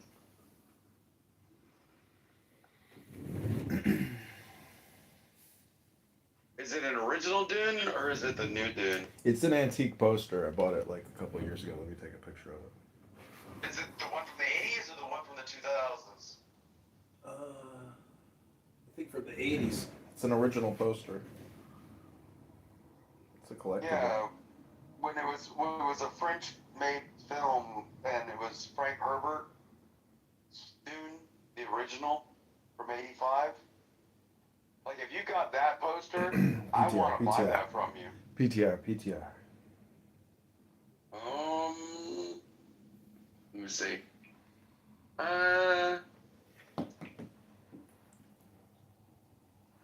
Oh, that's a book. That's not the movie. Yeah, the Sandworms of Arrakis. Yeah, that was the book. That wasn't a movie. And it was Frank Herbert, who was the original one. But when Frank died, his brother was the one that continued the saga. Like, I've been a big fucking Dune fan, like, my whole life. That's probably my favorite, like, sci-fi movie of all sci-fi movies. Death is the mind killer. Right.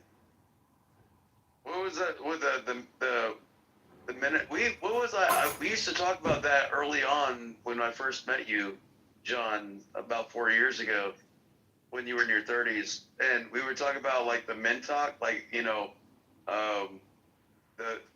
oil becomes a stain becomes an understanding of time becomes like the relevance of like through my mind all like it was called the Mintok, like remember that one? The Mintoks from Dune? They were like the robotic people that were like super logical. And they were hooked on like heroin.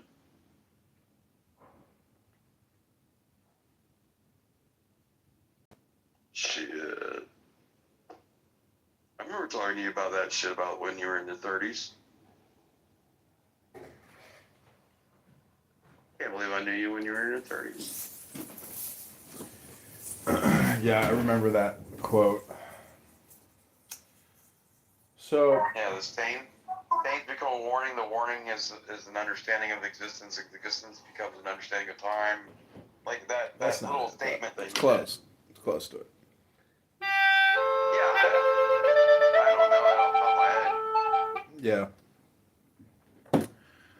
Yeah. Well, I'd like to dedicate this little poem to Nora, who desires so much to be in the path of illumination. It's called the Eightfold Path. It's called The Way. This is a little poem. I'm just going to read the first little verse to you. It says, "The Eightfold Path is the best of ways. The Four Noble Truths are the best of truths." Again, Nora, this is the Buddha. You might want to read the sayings of the Buddha. "Freedom from desire is the best of states." You hear that? Freedom from desire is the best of states. "Whoever is clear-eyed and wise is the best of men. This is the one and only way. There is no other leading to the purity of vision. Follow this path. This bewilders Mara the tempter. Following this path you shall put an end to suffering. Having myself realized the way that can lead to removal of the thorns of defilements, I have shown it to you." I agree with that. Who are you, baby?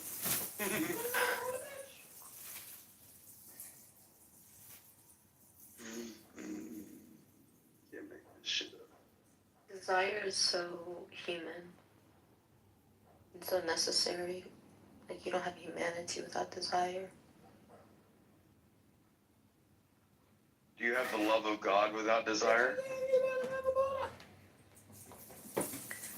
I don't know what God is. Nora, it's describing the stateless. It's describing silence, meaning that quiet your mind. If you want to be in the way of truth, like you said you want to be, it deals with silence, silencing your mind. You have an overreactive mind. You're like my mother. You never shut up. You just constantly think, and you constantly observe, and you constantly say, "I don't agree with that." It's not about agreeing or disagreeing. It's got a point. It's to quiet your mind, to stillness, to silence, to equilibrium, to equanimity. God lives in silence. God doesn't live with a chatterbox. God STFU. But John, I, my mind is usually silent. Like, I don't really have rushing thoughts or thoughts in my mind. Contrary to Clubhouse mental illness diagnoses.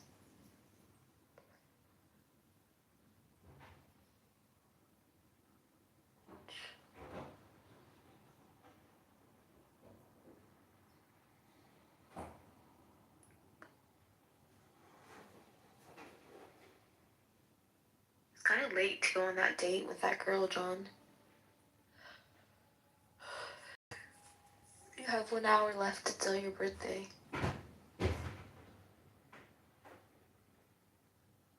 Or do you take the whole month as your birthday? He's cooking spaghetti in the other room. Didn't you hear him? John has like 20 phones he's listening. I know he's always listening. I can call him on my other phone. I've got more phone. John's giving me phones. John, send me a phone.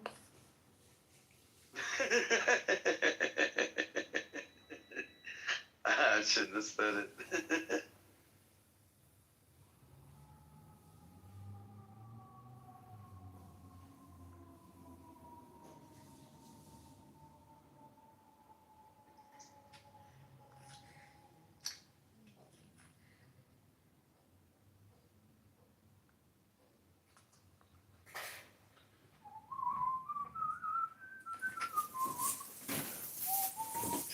Go ahead, Doc. Tell this little one Nora our magic saying about the more you think, the more you speak. Go ahead. Tell her the truth.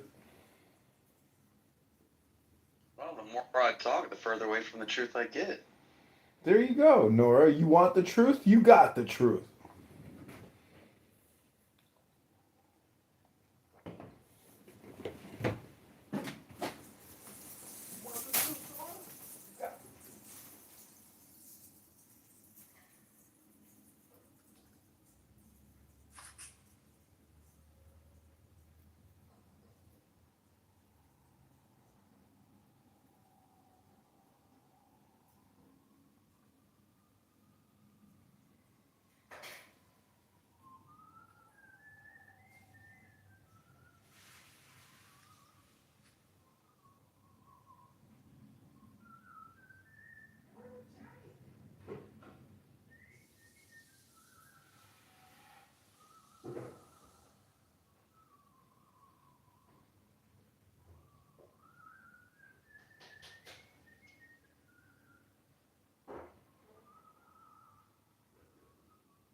Man.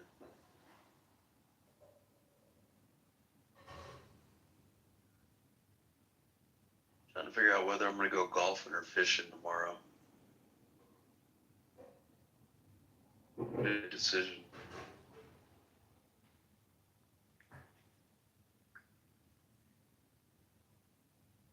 But John, I'll take those numbers on the PDF file and I'll be out there fishing on the pond on my boat. And I'll be calling people. I'm like, hey y'all doing over there in Chicago. I ain't gonna say it like that. No, I really do hope that you. I'd like to be able to like listen to something LaHood is even trying to do with his policies. Does he even have points, or is he just running on the fact that he's the incumbent?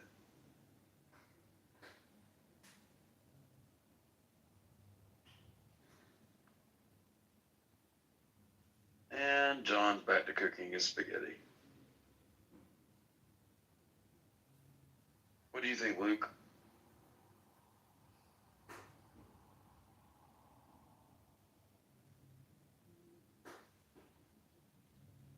Well, with that being said, Nora, Yeah. don't get caught up in a moment. Your face will heal. Your mouth is literally the fastest heart part of your healing of your body.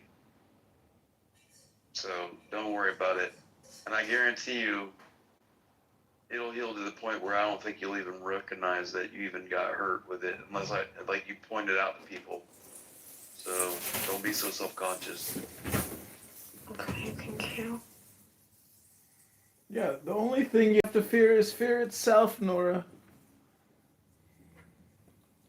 And spiders.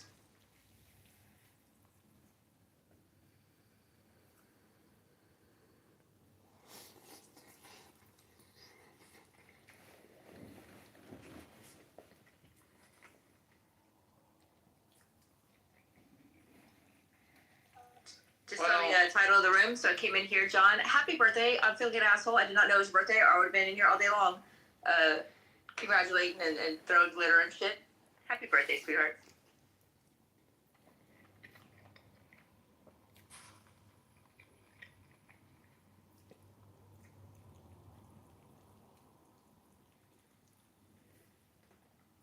Thanks. I'm eating a big bowl of spaghetti right now.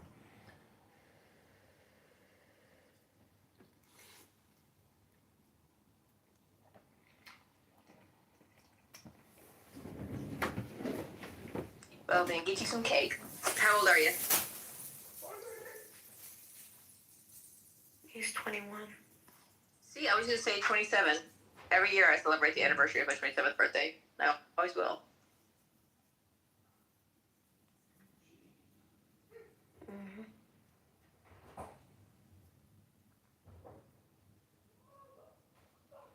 Well, I love you. I just came in to say happy birthday, and I will catch up with you later on. You seem to be preoccupied at the moment, but I'll start back in a little bit.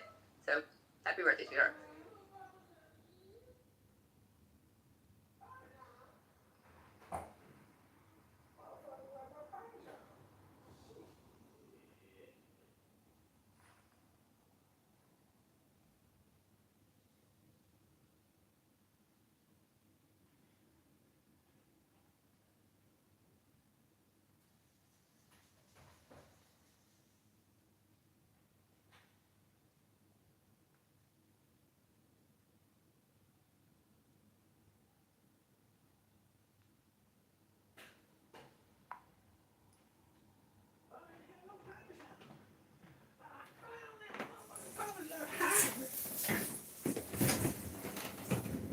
I thought I didn't have any Parmesan for my pasta. That Parmesan was hiding in the cupboard behind all the other peppers. You're making me want to get up and eat. I've been eating so much, like all the weight that I probably lost 10 pounds and probably gained 15 back, but I don't mind being big. Mm.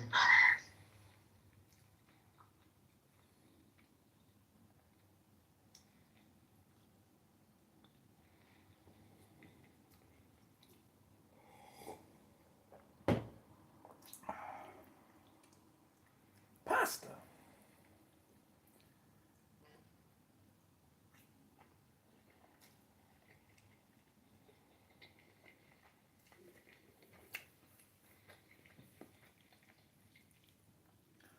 It's my pasta party and I'll cry if I want to.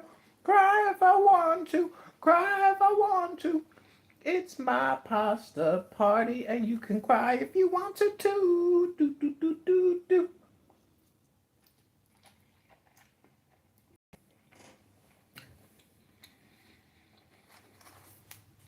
Okay, this is the rest of what it says about the way, Nora. Read something else. I don't want to hear you. You don't want to hear the sayings of the Buddha? No. Well, that's your problem. Like, why the Buddha? Like, Why the Buddha? Because it's intelligence. You I know, schmuck. but it's. God deals with intelligence. I don't know.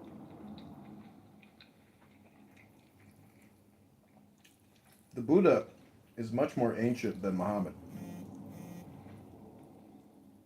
And the Buddha abandoned his wife and child to take up enlightenment. It's horrible.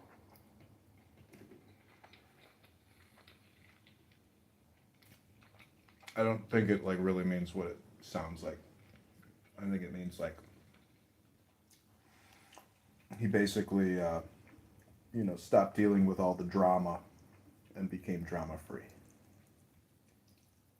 That's not what he said. He said he abandoned. Which is true.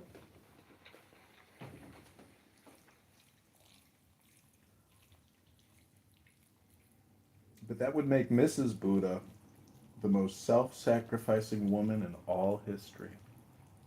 Next to Mary Magdalene, of course. Wait. Is Mary Magdalene the same Mary as As for the Virgin Mary?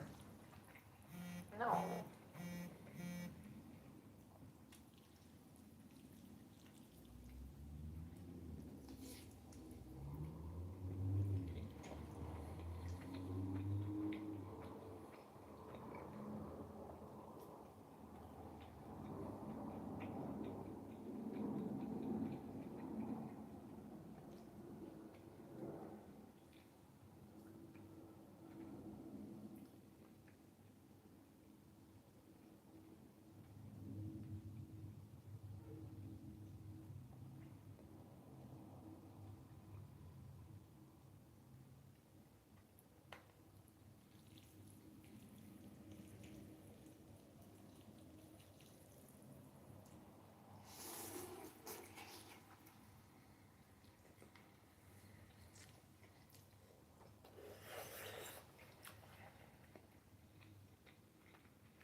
Okay, this is the second part of the Buddha's great way. It says, "You yourselves must walk the path.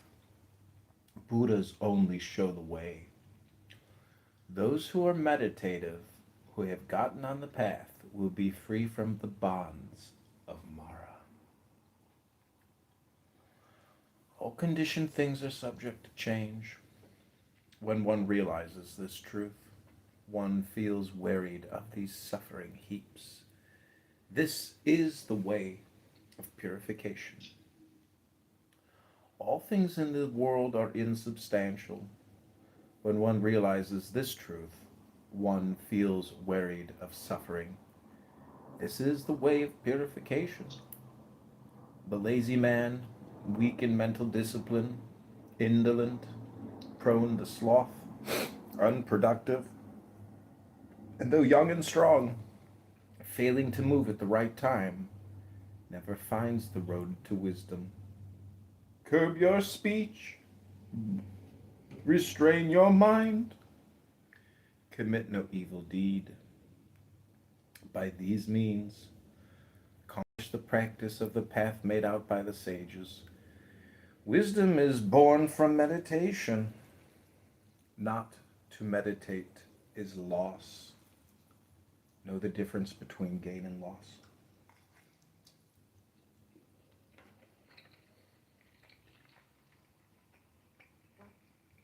Make the choice to walk where wisdom grows.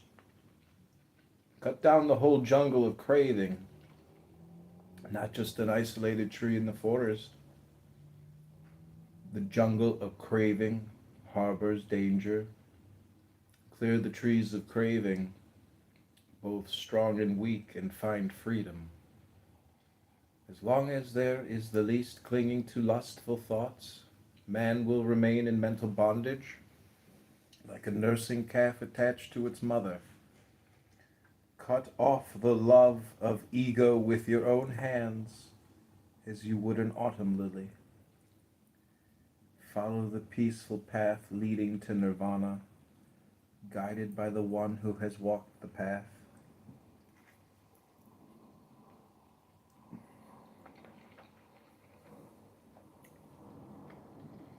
I shall live here in the rains, there in the winter. Elsewhere in summer, muses the fool, not aware of the nearness of death. Death carries the unaware man away, while he is still busily acquiring children and animals, much as a rampaging flood engulfs a sleeping village. When death comes, neither children, father, or other loved ones can offer refuge. Aware of this, the wise behave well. Don't postpone right action, but clear the path to nirvana.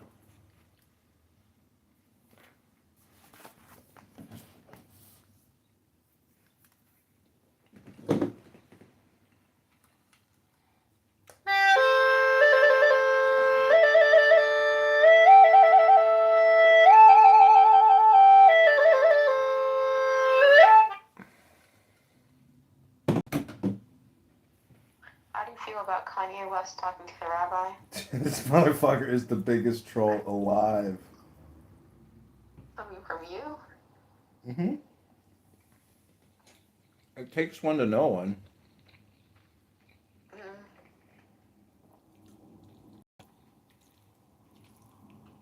Guy's the laziest motherfucker in the world. He can't read a book. He's got to create a video of him talking to a rabbi. He's so fucking lazy.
Okay, this is one more thing from the download pilot. Nora, what you're saying is you're searching for God, but God is within you. And so if you keep searching all the other places, the Catholic Church, the Protestant Church, the Muslim Church, this church, you're always going to be looking away from the correct direction, which is within. I will be honest with you. I do think, I don't know if it's because I already have the tools, but I feel like in Islam, there's a lot more ways to get closer to God that I have, that I know, than the other paths. But what you're doing is Gnostic work, which is essentially merging with the divine consciousness. So you're just trying to raise your IQ, and the only way that I've experienced it is through books, never through anybody else. No No, it's organization. prayer. It's through prayer. Yeah, but reading books communication. out loud is prayer to the divine. It's called chanting hymns. It's called chanting sacred text to the divine. But you're just chanting it to yourself too. So if you don't read books and you don't, study, you will never get anywhere. You'll be on this app just talking to yourself forever. Just never nothing will ever change for you in your life. I mean, bad things have happened. And good things have happened and good things will continue to happen. You have to you have to take ownership of your words, Nora, and always emphasize the positive. No one will do it for you. Believe me, not your mother, not your father, not your brothers, not your sisters, not your cousins, not your neighbors. No one's gonna do shit for you. You can only do things for yourself. Mm-hmm. But like, do you know what tasawwuf is? Tasawwuf? What is that from Star Wars? What is that? The active way of like purifying yourself, and there's like methods for it, you know? Mm-hmm. Well, I would just say reading a book is probably the same thing. Like saying alhamdulillah over and over and over. Yeah, that's a Imagine mantra. how like good that is for you. Allah mantra. I can sit here and say Allah 1,000 times. Exactly. Yeah, so what does that mean though? That gives you a clear mind. You override your mind's automatic thinking and you go into a state of silence because you have numbed your mind to addictive thinking. Addictive thinking is the biggest problem going. So if you can do a mantra, you can override your compulsive thinking. I do have compulsive thinking. Mm-hmm. My mom does too, and it's so annoying because she can't shut up because she's got to let the world know every single fucking thought she's got. Yeah. You're right. I do have that. So just say Allah, Allah, Allah, Allah, Allah, Allah, Allah, Allah, Allah.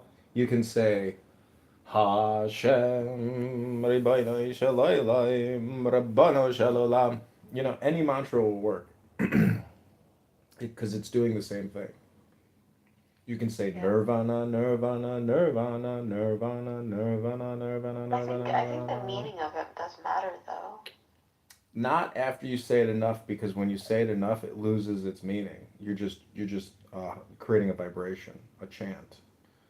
So it still may have meaning, but when you go clear and your brain is no longer doing chronic, addictive, compulsive thinking, that's where you want to be. So therefore, the word is important, but not as important as the state that you are entering. Yeah. It's just a doorway to get to the state of no thought. And they say that Got it. Huh? I said got it. Yeah, you got it.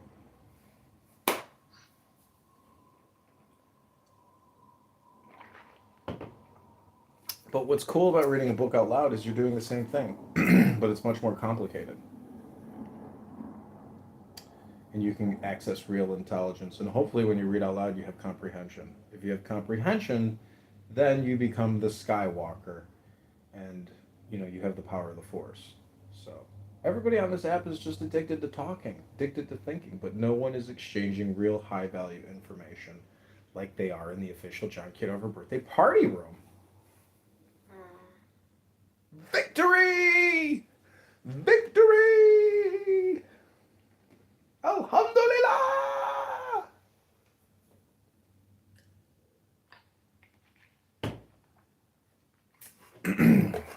Okay, this song is called Nora is a Flower.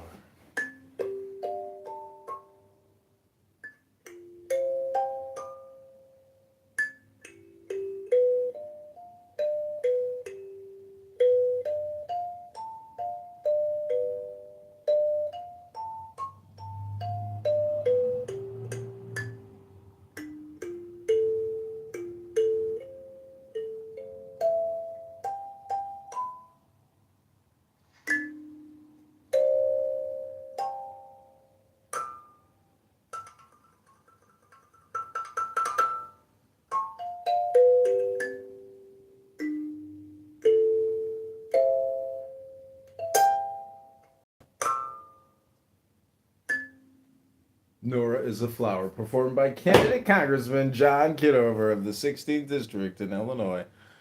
Ribono Shalala.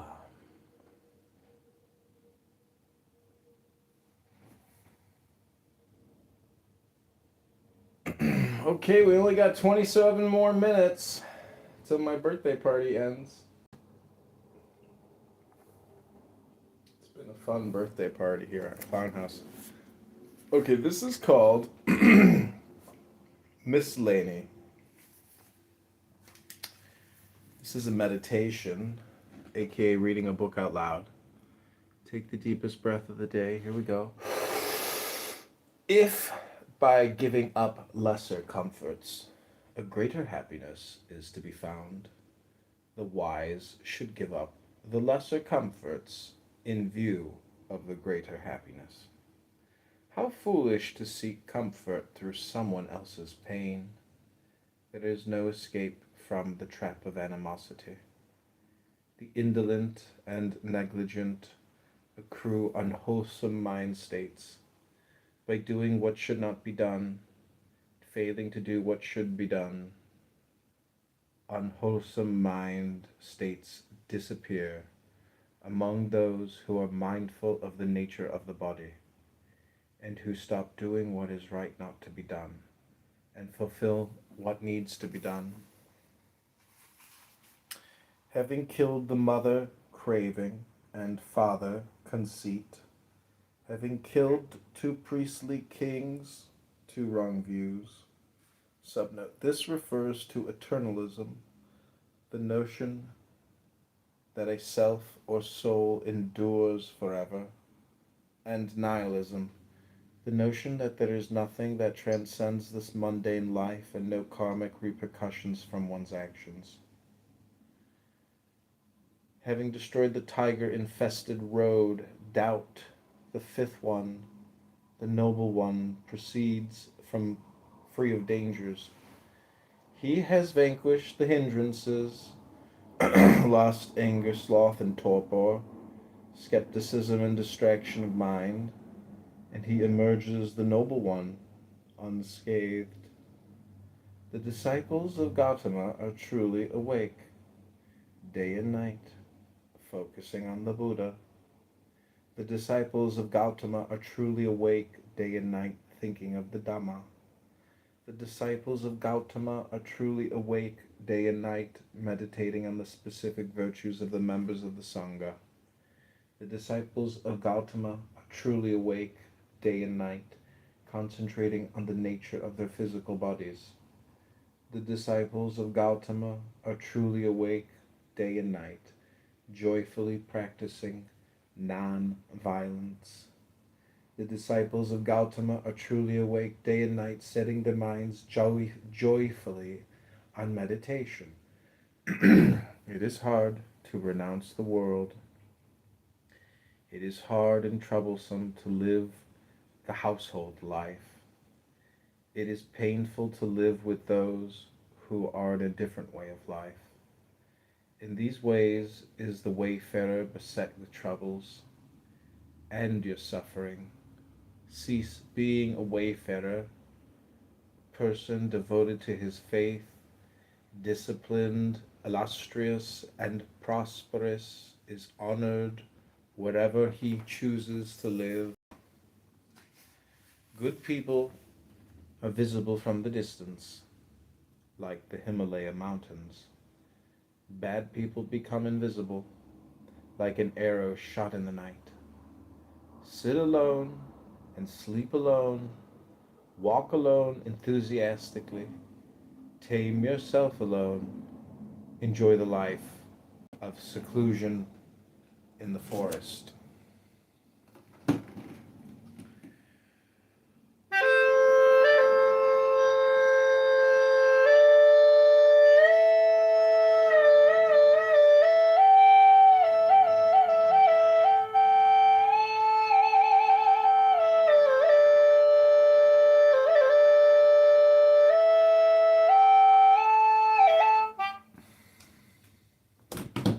What'd you think, Nora? I appreciate it.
lost all my notes on my iPhone. Oh no. How will you live without your notes? It had like my poems and stuff.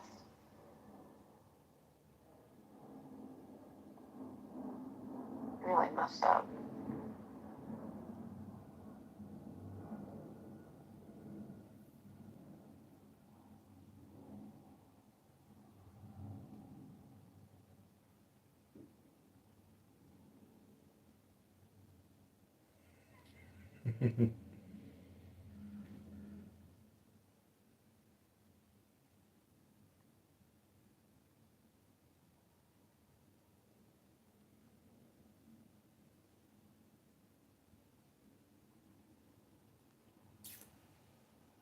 I can't get like my iCloud connected to my notes.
I need to figure out how to get into my Instagram.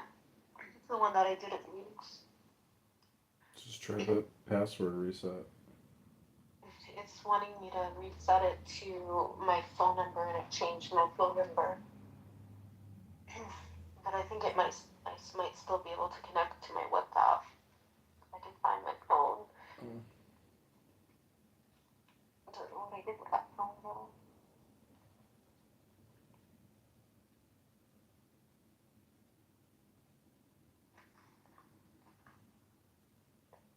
I should not have destroyed my phone. Even to this phone. Hard sugar. Let's see if I can connect to WhatsApp.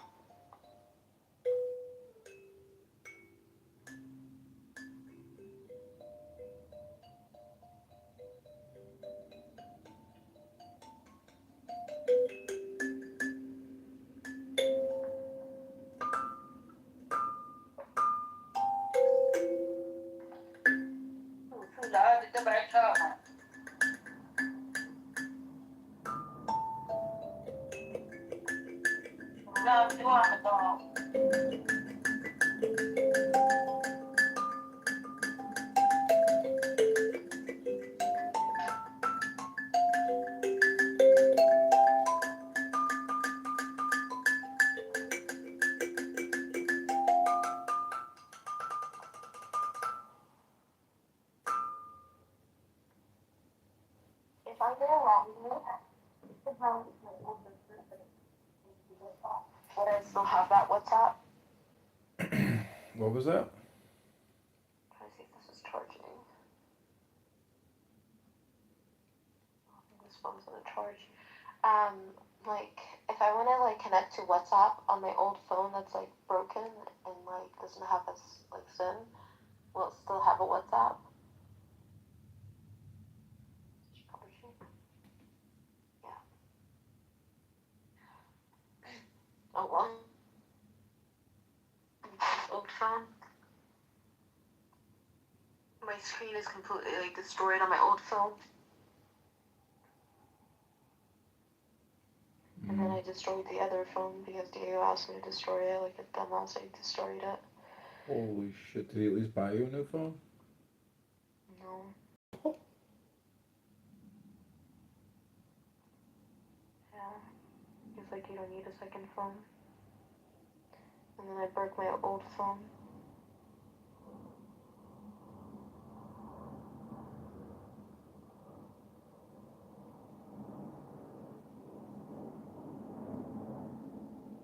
I mean, it's Clubhouse knowledge, it's not nothing but like he wanted me to do it on Clubhouse. But whatever. Well, water under the bridge.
Connect to WhatsApp.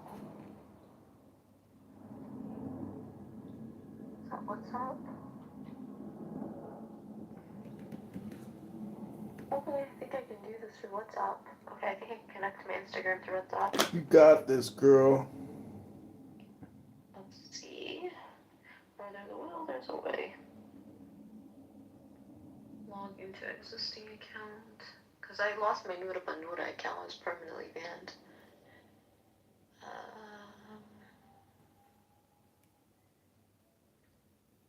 Enter password.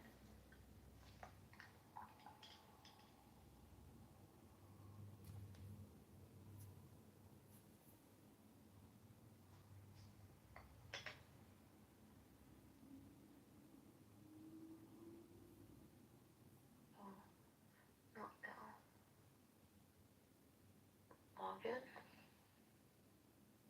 Hopefully it asks me for the WhatsApp. Okay, there we go. It said I got a code.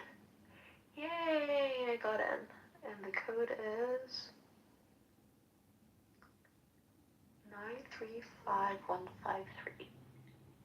935153. Do not share that code with anyone. Trust. Save. Okay, woohoo, I logged in. Okay, you followed me on all your accounts there.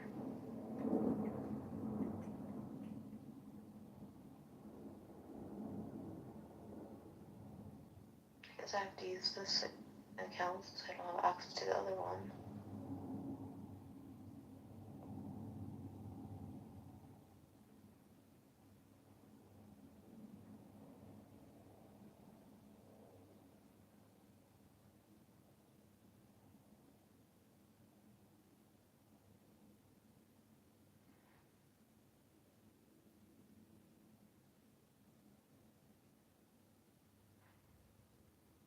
I was tagging Diego and stuff. Crazy girl. Oh my god. Unsend. Unsend.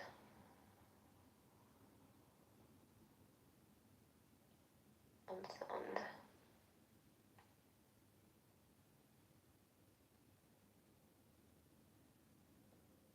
Psycho. People do crazy things when they fall in love. The prisons are full of crimes of passion. I don't think it had anything to do with Diego. What happened to me? Had to do with my brother and throwing me in a psych hospital again. Yeah, these things happen. People fuck with you. That's life. Just gotta be smarter, wiser, stronger, healthier, happier. And then it's only up from here. You can only go up from here, Nora. There's no other place to go. You have 1, 2, 3, 4, 5, 6, 7, 8, 9, 10. You only have 10 Instagram accounts? No, I've got like 30 at least.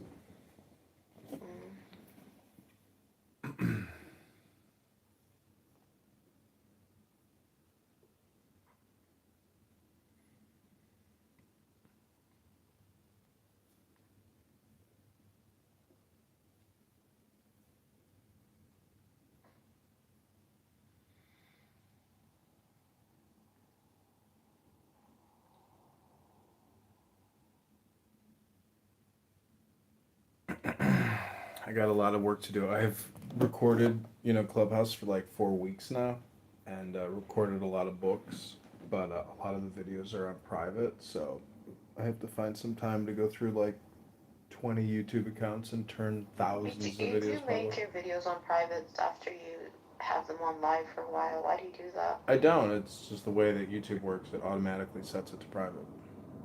Oh, I see. Not always, not all of my accounts do that, but I don't know why. I just have to.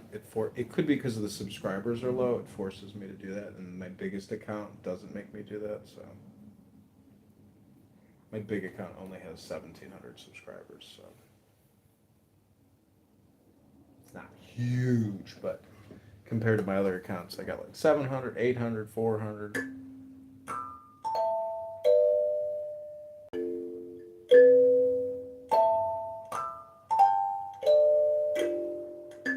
Seven more minutes till my birthday is over.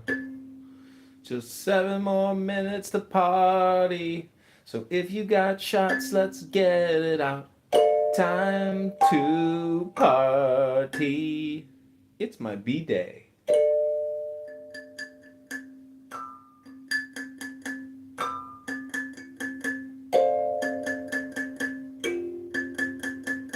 Nora is here partying at my birthday party.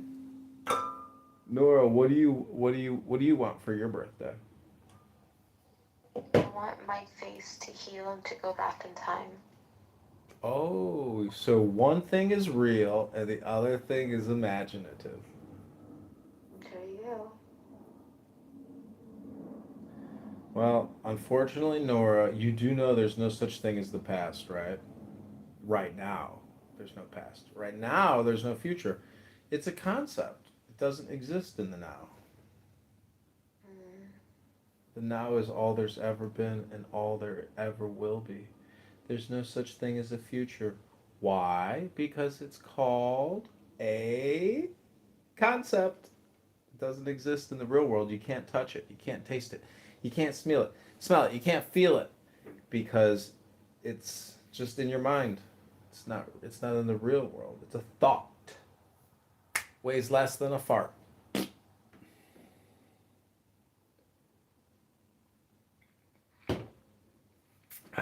Well, we got 5 more minutes.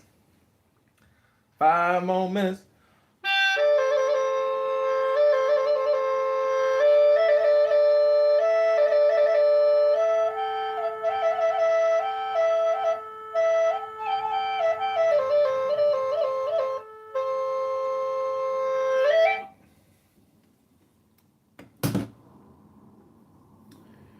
What do you want for your next birthday after your face is healed and you make it back in time?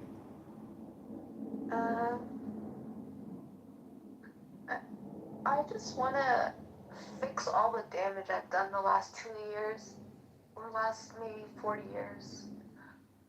But really, the last 2 years, it's been a lot of damage. Done a lot of damage to my credit cards, my finances. I'm not really worried about the relationships that I created damage because I feel like if people are so quick to discard you, then they're not people that really cared about you. You know. Mm-hmm. I don't really celebrate birthdays. Yeah, that's what my dad texted me. He's like, "Have you given up celebrating birthdays?" I was Is that a Jewish thing? no, he was saying like it's a horrible reminder, about how old you're getting. Yeah. I mean, what do you want for your birthday? Peace, stillness, What, do you not equilibrium, have that? love, joy, harmony, peace, happiness. Oh my God, Cruz is here. Hey Ted, did you come to wish me a happy birthday? Yes, he did. This fucking guy. He's on this app talking all the time. And he wants to come to my birthday party. Hey Ted! AKA Brock. Welcome to my official birthday party. We got 3 minutes left. You made it. You made it, buddy. Let me get you a beer. You want a joint? Or you want a blunt? Or you want a bowl? Or you want a bong? What do you want, Ted? Tell me what you want.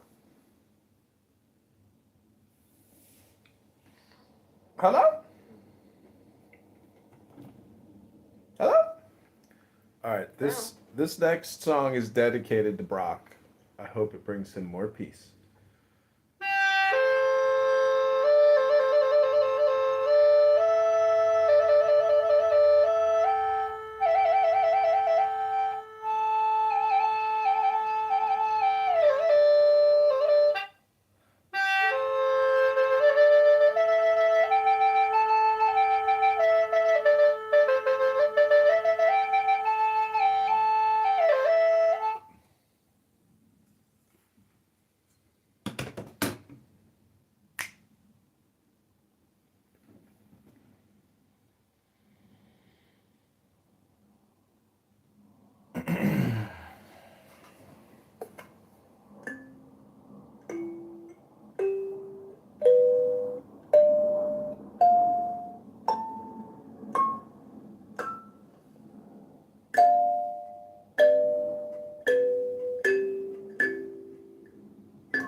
Okay, this will be the last thing I do before we end the birthday party. It's called The State of Woe.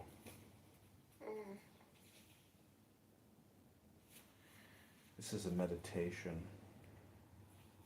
Take the deepest, deepest, deepest breath of the day. The liar is headed for sorrow. The man who denies what he has done is headed for sorrow. Both doers of evil deeds are in the same state after death. Many, though wearing the saffron robe, are mean and undisciplined. Being that way, they are headed for sorrow. It is better for an immoral person to swallow a red-hot ball fully ablaze than to eat the food provided by pious people. 4 misfortunes befall the careless person who pursues other wives: acquisition of demerit, disturbed sleep, and rebirth into a sorrowful state. Like Brock. Slight is the pleasure of the frightened man and woman. Severe consequences follow. Therefore do not court another's wife. Just as a blade of kusa grass handled improperly cuts the hand, so does the life of a recluse handled improperly bring him to a sorrowful state. A deed done carelessly, a vow badly kept, the higher life led without integrity, all these yield poor results. If anything is undertaken, do it impeccably. Poorly led monastic life stirs up the dust of passions more widely. Better to avoid doing evil and not suffer the torment that follows.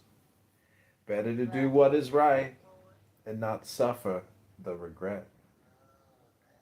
Just as a town is protected within and without, so let one guard oneself and not let the opportunity pass. To neglect that opportunity is to invite suffering. Some are ashamed of what is not shameful, and shameless about what is shameful.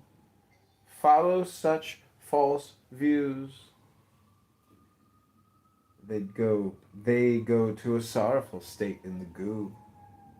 Some are fearful where there is nothing to fear, and are fearless where there is much to fear.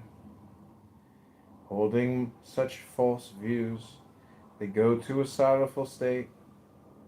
Some see what is right is wrong, and what is wrong is right. Holding such false views, they go to a sorrowful state. Those who see wrong as wrong and right as right hold right views and go to a joyful state.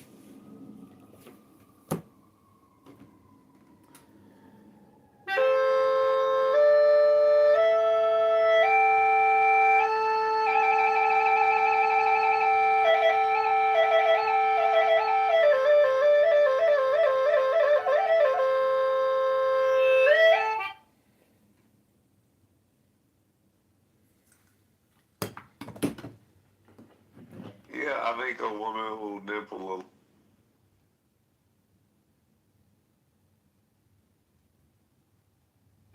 like help her be a little family with her stupid kids from 2 different fathers. Like oh, of course, let me leave my successful music industry life and move to Oklahoma City with a bunch of fucking untalented losers, right? A bunch, like all of her friends are fucking idiots, and they're all in bands and they all suck. They're all like they're beyond terrible. Right? It's like Special Olympics of fucking life. I don't know what it is. Her best friend, JC, was a piece of trash who cheated on her husband. She actually went with Ashley to meet me for the first time in July in Tulsa, right? And then she met a guy at like 4 in the morning, some random dude, and she's married with 3 kids. You know, and so I'm like, okay, if Ashley's hanging out with this, they probably cover for each other. You know, it's like, it was just like the thing where it's like, okay, I gotta have a 4-year-long relationship. I'm just gonna fuck around with like crazy girl, and whatever. And she lives in Oklahoma, so she won't be up to my fucking business. So I kind of want my space, you know. But it turned out to be a bad idea. See, So I shouldn't have done it. You're right, Daniel. You're right, Steve. Like, Royvis is evil. Well, Himothy. Oh no, Himothy thought of evil before. No, actually, just gave him more, power to convince other people that I'm evil. But he already didn't like me. Wasn't nothing new. The reasons is that you were skewering one of the hottest chicks on this app. Yeah. Why didn't she go for a nice guy like Himothy? Why big bad evil Royvis? I know it really bothered him. He's like, why do they always go for the bad pink? What is like? I know he's an incel. He has to be because he gets so bothered by all of that. And it's like, I don't know. I don't really know any incels. Like the guys I hang out with, they all have girlfriends or friends with benefits or something. Do you understand? I don't think you quite understand the length to which these people go to like blacklist people. They open chat rooms, private rooms that are locked, and they bring people in, and they're like, "Oh, so how about that Royvis?" And I was like, "Well, dude, I talked to Core." I was like, "Core, gave the thumbs up, and I like Royvis." And he's like, "Dude, like putting pressure on me, like social pressure, so that you get ostracized in the community. Like, what the fuck is this?" He's done it to Sam, so now Sam, like Timothy was like said something under his breath, like, "Oh, remember the deal we made about Royvis?" And then Sam kicked me out. So now Sam's been brought into the fold. Andrew has me blocked for some reason. Like he was always like kind of Switzerland about it, and it was like, I don't know, maybe Ramsey was a piece of shit because like someone sent me one of these private conversations. I won't say who it was. As a girl. She sent me on Telegram, and so I got to hear Albedo, and I had this whole conversation about, I can't believe that anyone would do that to Ashley. I just don't understand it. Just being like such a fucking idiot. And I'm just like, you have no idea who the fuck you're talking to and what you're dealing with. Like, she deserved everything I fucking did to her. Absolutely, and more. The restraint you showed was fucking saintly. But the bottom line is that both of them must know. And by the way, Daniel, who's still here willing to talk about anything, open book, and who's not here anymore? Guys. Huh? Well, funny. Funny how that works out. Why am I not running away? I have something to hide. What's up? So this is more interesting than your fucking nonprofit thing. I'm so sorry, but the shit you were talking about was really fucking boring. If you want to kick us out, I understand. Sorry, yeah. It's not that I want to kick you out. I mean, I do want to keep... I don't you like really mundane shit, and I get it. That's kind of like what most people do. They do and talk about mundane shit. I'm not. Don't put words in my mouth. I didn't say that. No, I'm a judgment on what you were saying. I didn't put words in your mouth.